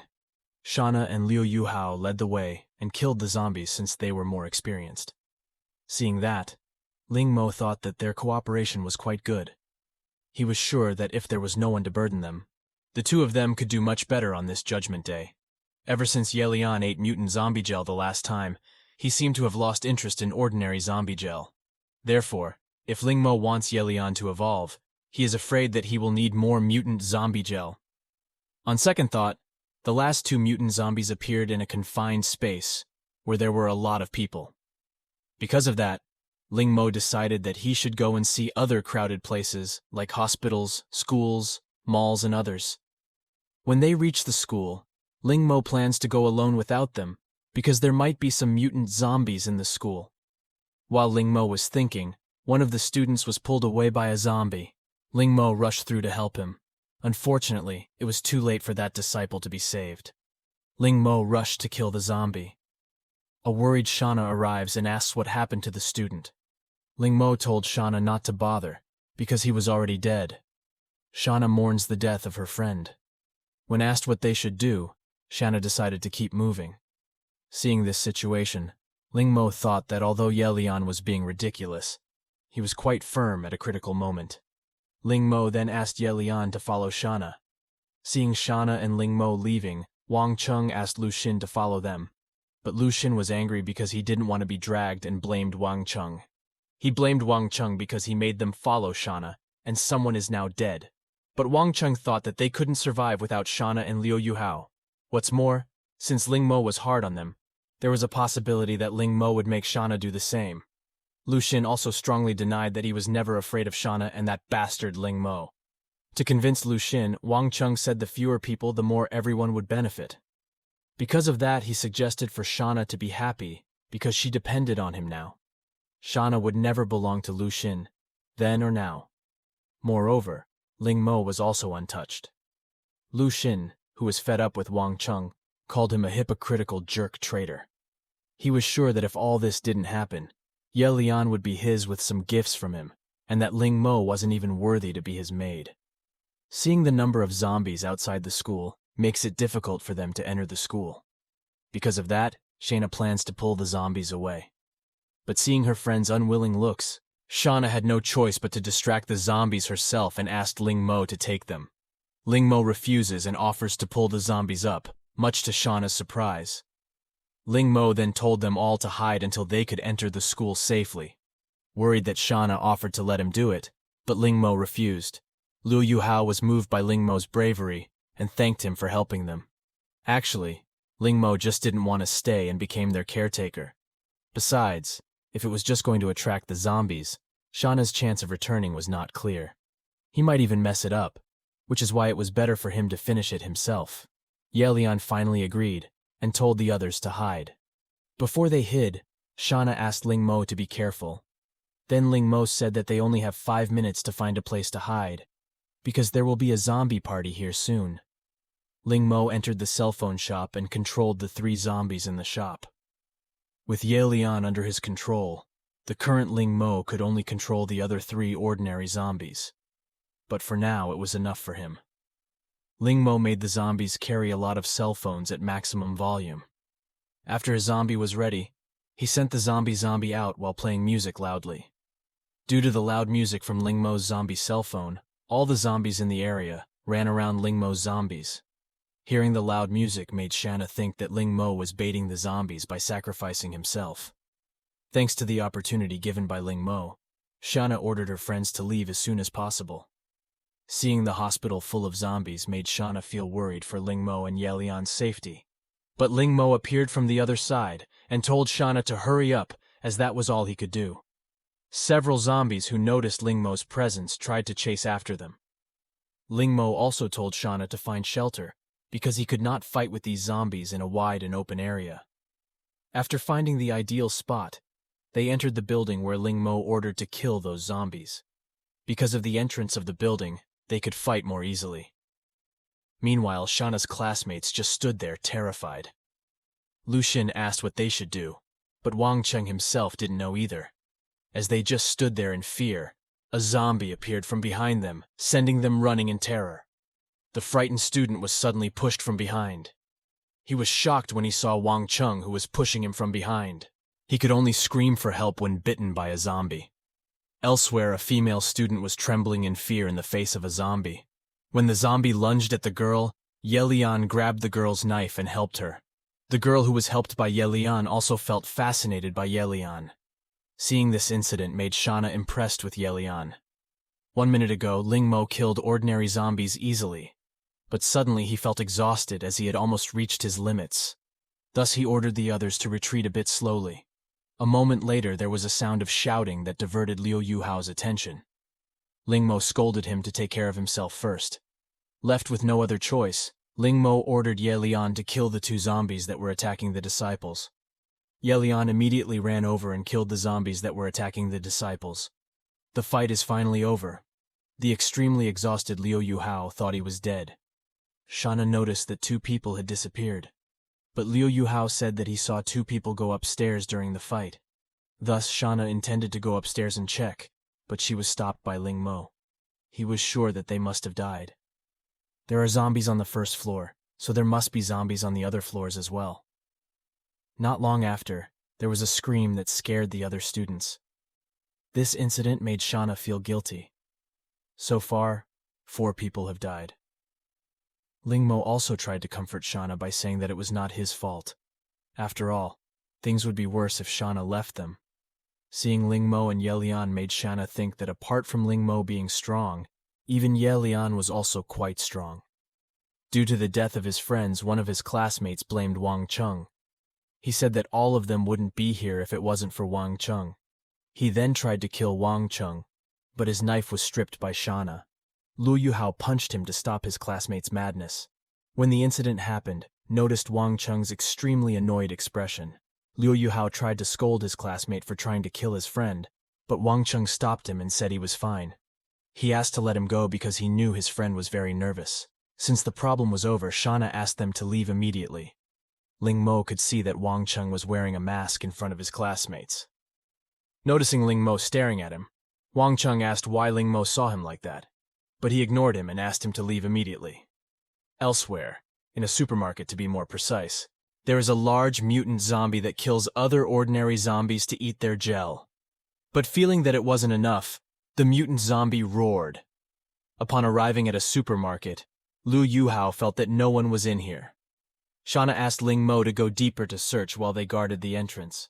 After that, Shauna asked her two friends to follow her and the rest of her friends to look around to see if there was anything that could be used.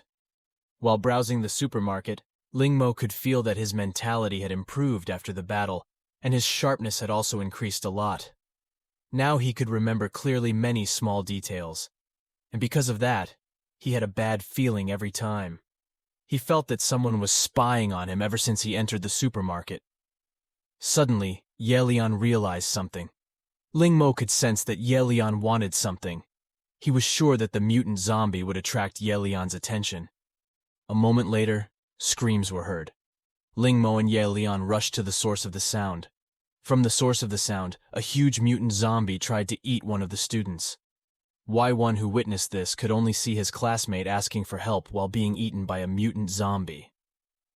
The mutant zombie noticed Lu Xin's presence and ran after him. Soon, Lu Xin met Ling Mo, who ran up to him and asked him for help. Since the opponent was a mutant zombie, Ling Mo decided to get serious. The mutant zombie knocked Lu Xin away and tried to attack Ling Mo, but Ling Mo dodged it by jumping backwards. The mutant zombie was extremely strong, completely different from the previous one. But he had to kill her before Shauna came. Ling Mo also let go of control from Yelian. In an instant, Yelian was behind the mutant zombie and slashed its back. Without Ling Mo's control, Yelian's killing instinct was fully unleashed. Ling Mo also joined the fight and slashed the mutant zombie's stomach, while Yelian stabbed the mutant zombie in the neck.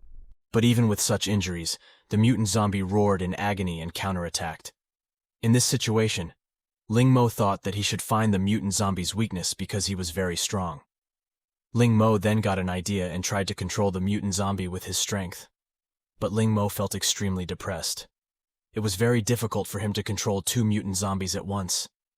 He then forcibly evolved his strength and strengthened his control. Thanks to this opportunity, Ling Mo ordered Yelian to attack. Yelian immediately gouged the back of the mutant zombie's head and took out her gel. Shauna and Liu Yuhao finally arrived and were shocked to see the mutant zombie that Ling Mo had defeated. Yelian then asked Ling Mo if he was okay, and Ling Mo replied that he was fine. Ling Mo was satisfied that his mentality had finally mutated after the last battle. On the other hand, his connection with Yelian had become tighter. He felt that he could control two mutant zombies with his current strength. Lu Xin was currently grimacing in pain, asking for help. Shauna, who noticed Lu Xin's whereabouts, asked Liu Yuhao to give Lu Xin a bandage. Liu Yuhao immediately treated Lu Xin's wound and wrapped it in bandages. While he was being treated, he felt very angry at Ling Mo because he should be helped. Seeing her classmate being bitten by the mutant zombie, Shauna and her friends felt very sad. The student who had been bitten by a mutant zombie asked Shauna to help him. Because there was no other choice, Shauna ended her suffering. Shauna believes the longer he stays like this, the longer he will suffer. Ling Mo couldn't help but stare at Shauna, who felt guilty. Shauna then said that she was surprised that Ling Mo could defeat a mutant zombie in such a short amount of time. But Ling Mo dodged it and said that it was a tough fight, and he was also injured. Seeing Ling Mo's response, Shauna was sure that Ling Mo was hiding something. A moment later, Liu Yuhao called Shauna over because she had something to talk about. Feeling that Ling Mo could hear it too, Shauna invited him to come too. After being quite far away from Lu Xin, Liu Yuhao said that he felt that Lu Xin would not survive. The color of the wound was the same as a zombie's. He was sure that Lu Xin would change if they let him. Shauna felt the same way. Though he wasn't sure, Liu Yuhao thought that maybe they could take Lu Xin along. Of course, Shauna refused because it would endanger the others. What's more, everyone is avoiding Lu Xin at this time. It was impossible to take Lu Xin with them. Liu Yuhao was at a loss as to what to do. When Shauna tried to ask Ling Mo for his opinion, Ling Mo refused to give his opinion because he was not interested in their business. Finally, Shauna decided to give Lu Xin some food and left Lu Xin here. If he was still alive and unchanged when he returned, then Shauna would take him. Ling Mo thought that it was too much trouble. He was sure that Lu Xin would not appreciate any of it and would just waste the food. But even though it wasn't such a good idea, he felt it was still much better than bringing trash with them. Shauna also told Lu Xin that she had checked and this office was hidden so the zombies wouldn't find it. He then said that they couldn't take the risk, so when they came back from school, they would check on him. With a disgusted face, Lu Xin agreed with Shauna. Seeing Shauna's sad face made Lingmo wonder if it would be sadder to leave a friend than to end a life that was seriously injured. Ye Lian did the right thing, but Lingmo thought that if the opportunity arose, then that bastard Lu Xin would sacrifice them all for himself. But this made Lingmo think that if someone was infected with a mutant zombie, would they turn into a mutant zombie as well? When Lingmo left Lu Xin, he could see Lu Xin's look of hatred. They all finally arrived at their destination school, because the situation was so calm that Lingmo was suspicious. Liu Yuhao said that when the disaster happened, many people ran out, and they were the only ones left. But there are still a lot of zombies in the school. A boarding school like this must be a big nest for zombies. Without prey, they would kill each other. Because of that, Lingmo believed that a mutant zombie would most likely appear there. He could even feel Ye Lian feeling the mutant zombie. Shauna was about to enter the school, but Lingmo stopped her. Since their cooperation ended the moment they reached the entrance, Lingmo said that now the two of them would split up here. Shauna was sad to have to part, but since there was nothing she could do about it, Shauna could only thank her. Liu Yuhao offered some food and drink, but Lingmo refused. But even though they were about to part ways, because there were still other things Lingmo had to do at school, Lingmo said that they might meet again. After entering the school, because Ye Lian's eyes turned red again, Lingmo was sure that there must be mutant zombies in this school. When he arrived at the elevator, Lingmo realized that the elevator was still running, and Ye Lian suddenly lunged towards it. Lingmo also stopped him. Seeing Ye Lian's reaction made Lingmo sure that there was a mutant zombie in the elevator. He then told Ye Lian to step back and threw an eraser at the elevator button to lower the elevator down. Slowly, the elevator descended. After the elevator arrived, as he expected, a mutant zombie forced the elevator door open and charged towards Lingmo. Lingmo was also about to try to attack the mutant zombie, but the mutant zombie caught both of his knives. The mutant zombie's hands were so strong that even the tip of Lingmo's knife couldn't hurt it. Lingmo then ordered Ye Lian to attack from behind, but the mutant zombie dodged Ye Lian's attack. The mutant zombie then returned to attack Lingmo.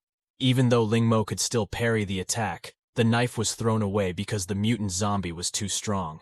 Lingmo also used his strength and restrained the mutant zombie. Using this opportunity, ordered Ye Lian to attack, and Ye Lian cut off the mutant zombie's arm. The mutant zombie roared angrily. It seems the mutant zombie's level is higher, so it's hard for him to control it. But since the mutant zombie had lost its arms, it was no longer a threat to Lingmo. Together with Ye Lian, Lingmo also attacked the mutant zombie. The mutant zombie was blown away by Ye Lian and Lingmo's joint attack. Using her momentum, Ye Lian slashed at the mutant zombie with her claws.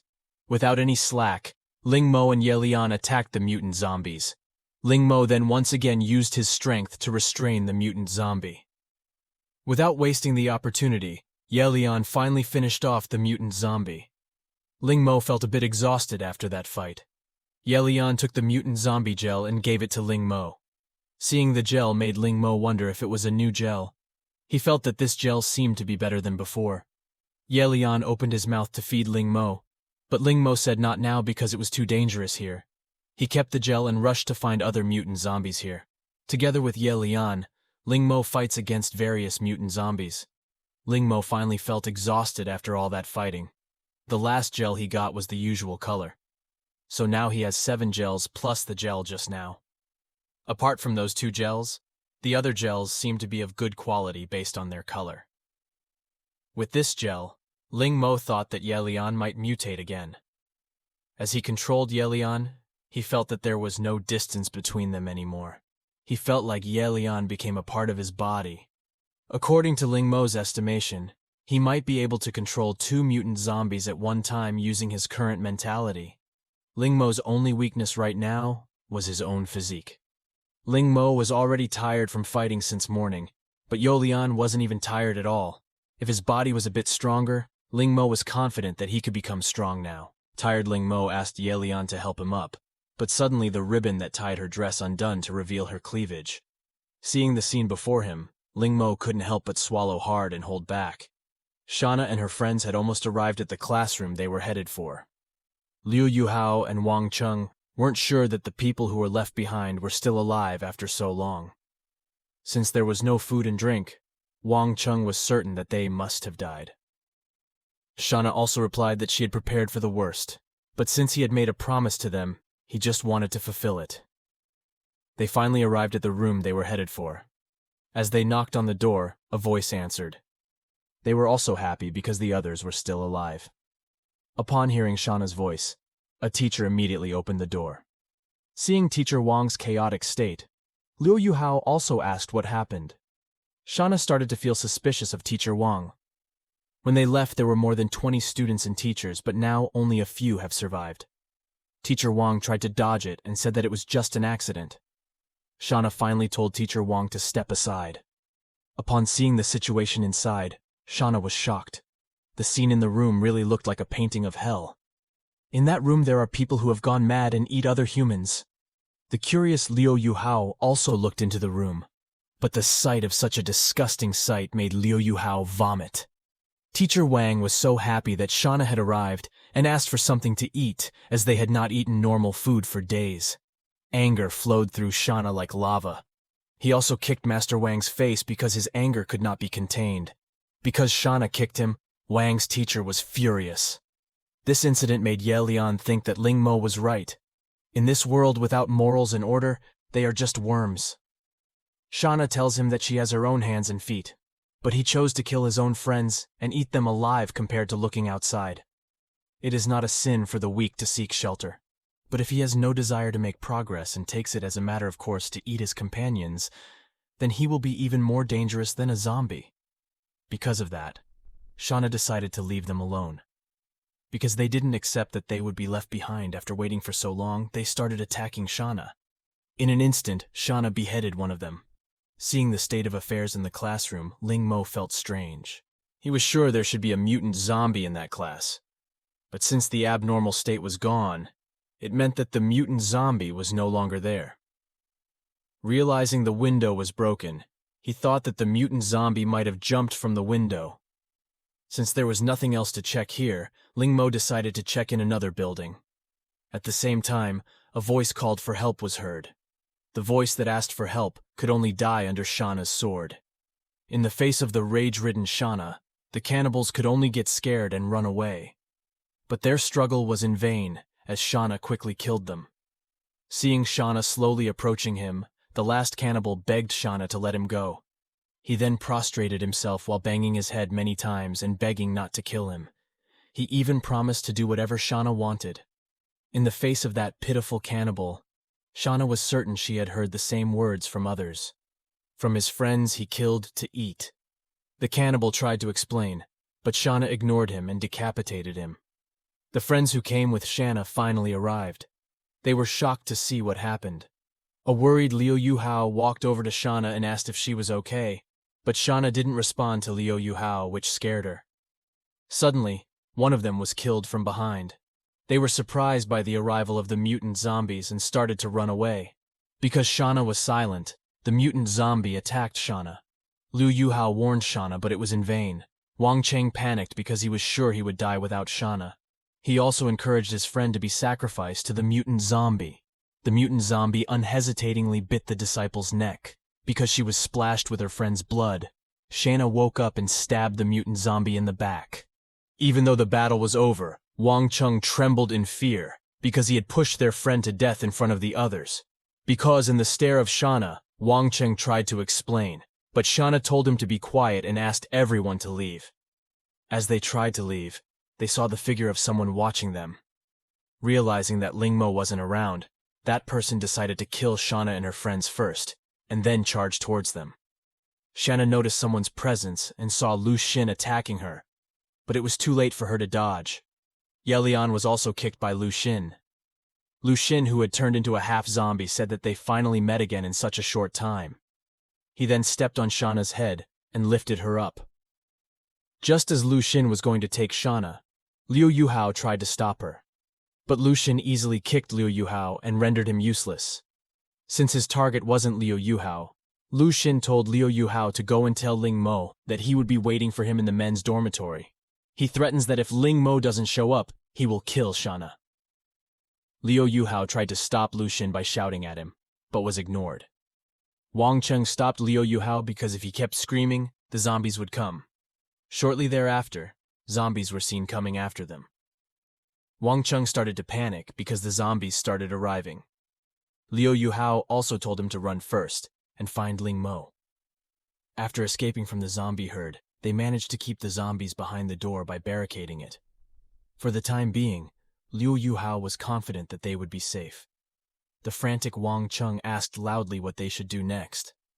Left with no other choice, Liu Yuhao said that they could only look for Ling Mo. Of course, Wang Cheng was confused about how they could find someone in the middle of a city full of zombies.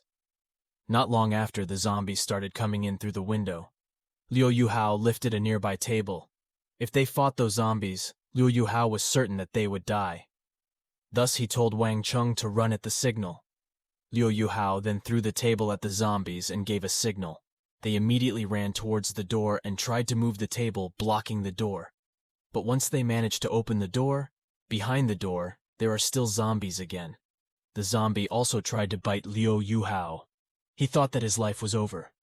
But the zombie bite never arrived. He was confused because the zombie suddenly fell. Liu Yuhao was shocked to see it was Ling Mo who had saved him. Since there was only Liu Yuhao and Wang Cheng, Ling Mo asked where Shana was. Ling Mo heard from Liu Yuhao that Shana had been caught by Lu Xun. Liu Yuhao then said that Lu Xun said he would kill Shana if Ling Mo didn't show up. Due to Lu Xun becoming a mutant zombie, Liu Yuhao thought only Ling Mo could defeat him. Ling Mo wouldn't be surprised if Lu Xun became a zombie mutant. However, he didn't expect that Lu Xun would still have thoughts of his own because he could kidnap Shana and threaten her. Since Ye Lian's last evolution, there has been a tendency for Ye Lian to regain some of his own mind.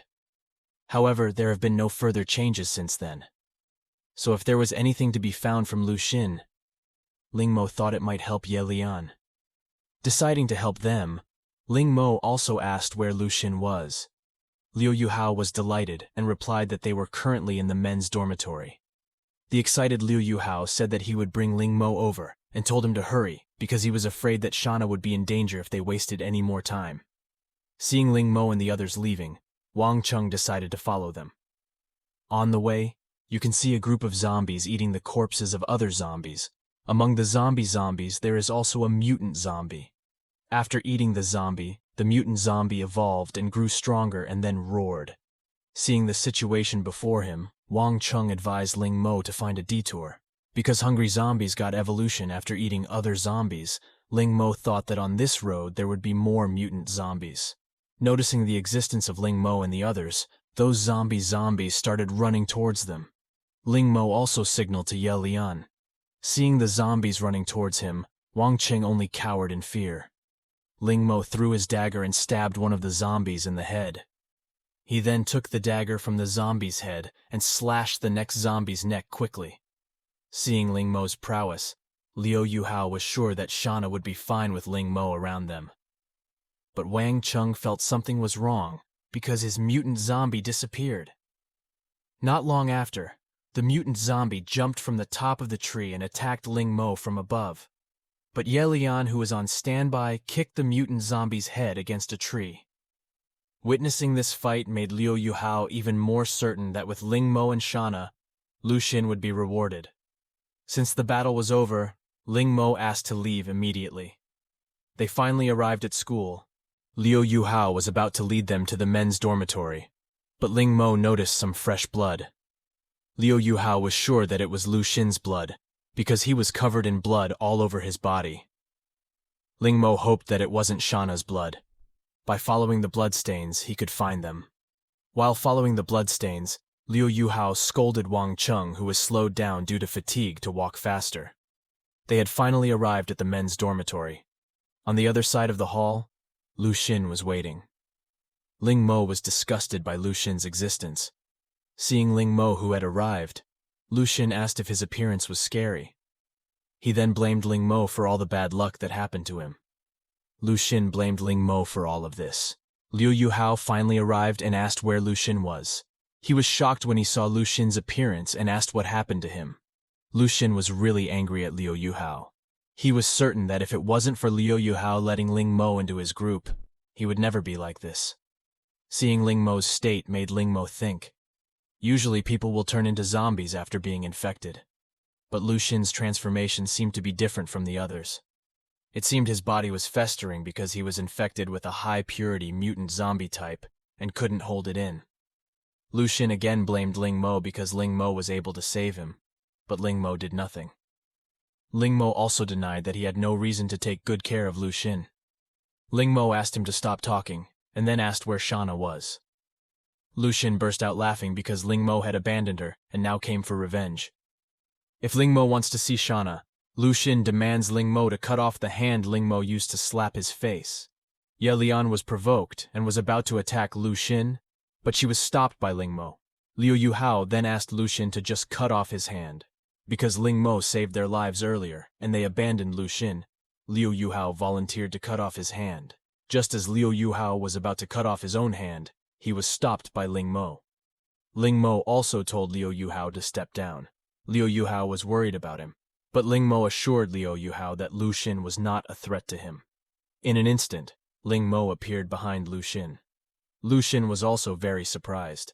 Ling Mo then slashed at Lu Xin's neck with his dagger. The injured Lu Xin wondered how Ling Mo could be so strong. Ling Mo didn't expect that Lu Xin could avoid it. He thought that it seemed that the zombie virus had strengthened his stamina a lot. But even so, Ling Mo asked how long Lu Xin could evade his attacks. In an instant, Ling Mo disappeared from Lu Xin's sight. Lu Xin was unable to keep up with Ling Mo's speed. He was then shocked because Ling Mo was suddenly in front of his eyes. Lu Xin, who was irritated at being looked down on, finally tried to counterattack, but Ling Mo easily cut off Lu Xin's arm. For the last time, Ling Mo asked Lu Xin whereabouts of Ling Mo. But Lu Xin laughed and said that he would not let Ling Mo go even if he had to die. As he approached Ling Mo, Lu Xin said that he wanted Ling Mo to feel the despair and pain he was going through. In front of Ling Mo, Lu Xin also burst into laughter. Feeling that he had had enough of this, Ling Mo beheaded Lu Xin to the ground in front of Liu Yuhao and Wang Cheng. Ling Mo then ordered the others to go look for Shanna. A while later, Ling Mo finally found the bound Shanna. Seeing Shanna's condition, Liu Yuhao tried to escape reality and said that this must be a joke. Ling Mo tried to calm Liu Yuhao down, but Liu Yuhao rebutted fiercely and said that this was impossible and something must be wrong. Ling Mo slapped Liu Yuhao to calm him down and said there must be something they could do. Ling Mo thought that if Lu Xin was festering because he couldn't withstand the powerful virus due to the mutant zombie attack, what Shanna was dealing with was a super infection. The virus concentration might be lower, so he can be saved. But that only happened if he changed status like Ye Lian. But if his whole body was festering like Lu Xin's, then it was over for him. Hence, Ling Mo asked Ye Lian to take Shanna out of here to find a safe place. Ye Lian also tried to help Shanna stand up, but Shanna refused and said that it was too late. Shanna then picked up the fallen knife and pointed the knife at his neck. He would rather choose to die than become a zombie. Shanna was about to slit her own throat using the kitchen knife. Immediately, Ling Mo ordered Ye Lian through his mind to stop Shanna's knife. Ye Lian stopped Shanna's knife and threw it. Unintentionally, the knife that was thrown was stuck beside Wang Cheng's head. Shanna didn't understand why they stopped her. He was afraid that they might be infected by him. Suddenly, Shanna felt pain. Shaking, Shanna begged Ling Mo to leave her. Worried, Liu Yuhao asked how Shanna was feeling right now, but suddenly Ling Mo told Liu Yuhao to step down. Shanna roughly pushed Liu Yuhao away and told him to stay away. Seeing Shanna's strength made Ling Mo wonder if Shanna would transform now. But he was sure that it wasn't true because it was still 20 minutes since being infected, and the transformation wasn't that fast.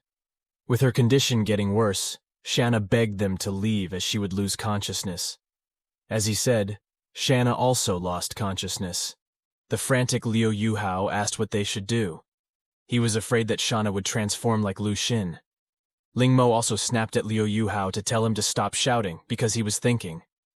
A moment later, Shanna's hand moved slightly. Seeing that made Liu Yuhao happy that Shanna was still alive. But Ling Mo stopped Liu Yuhao out of fear that Shanna had transformed. Slowly, Shauna stood up again.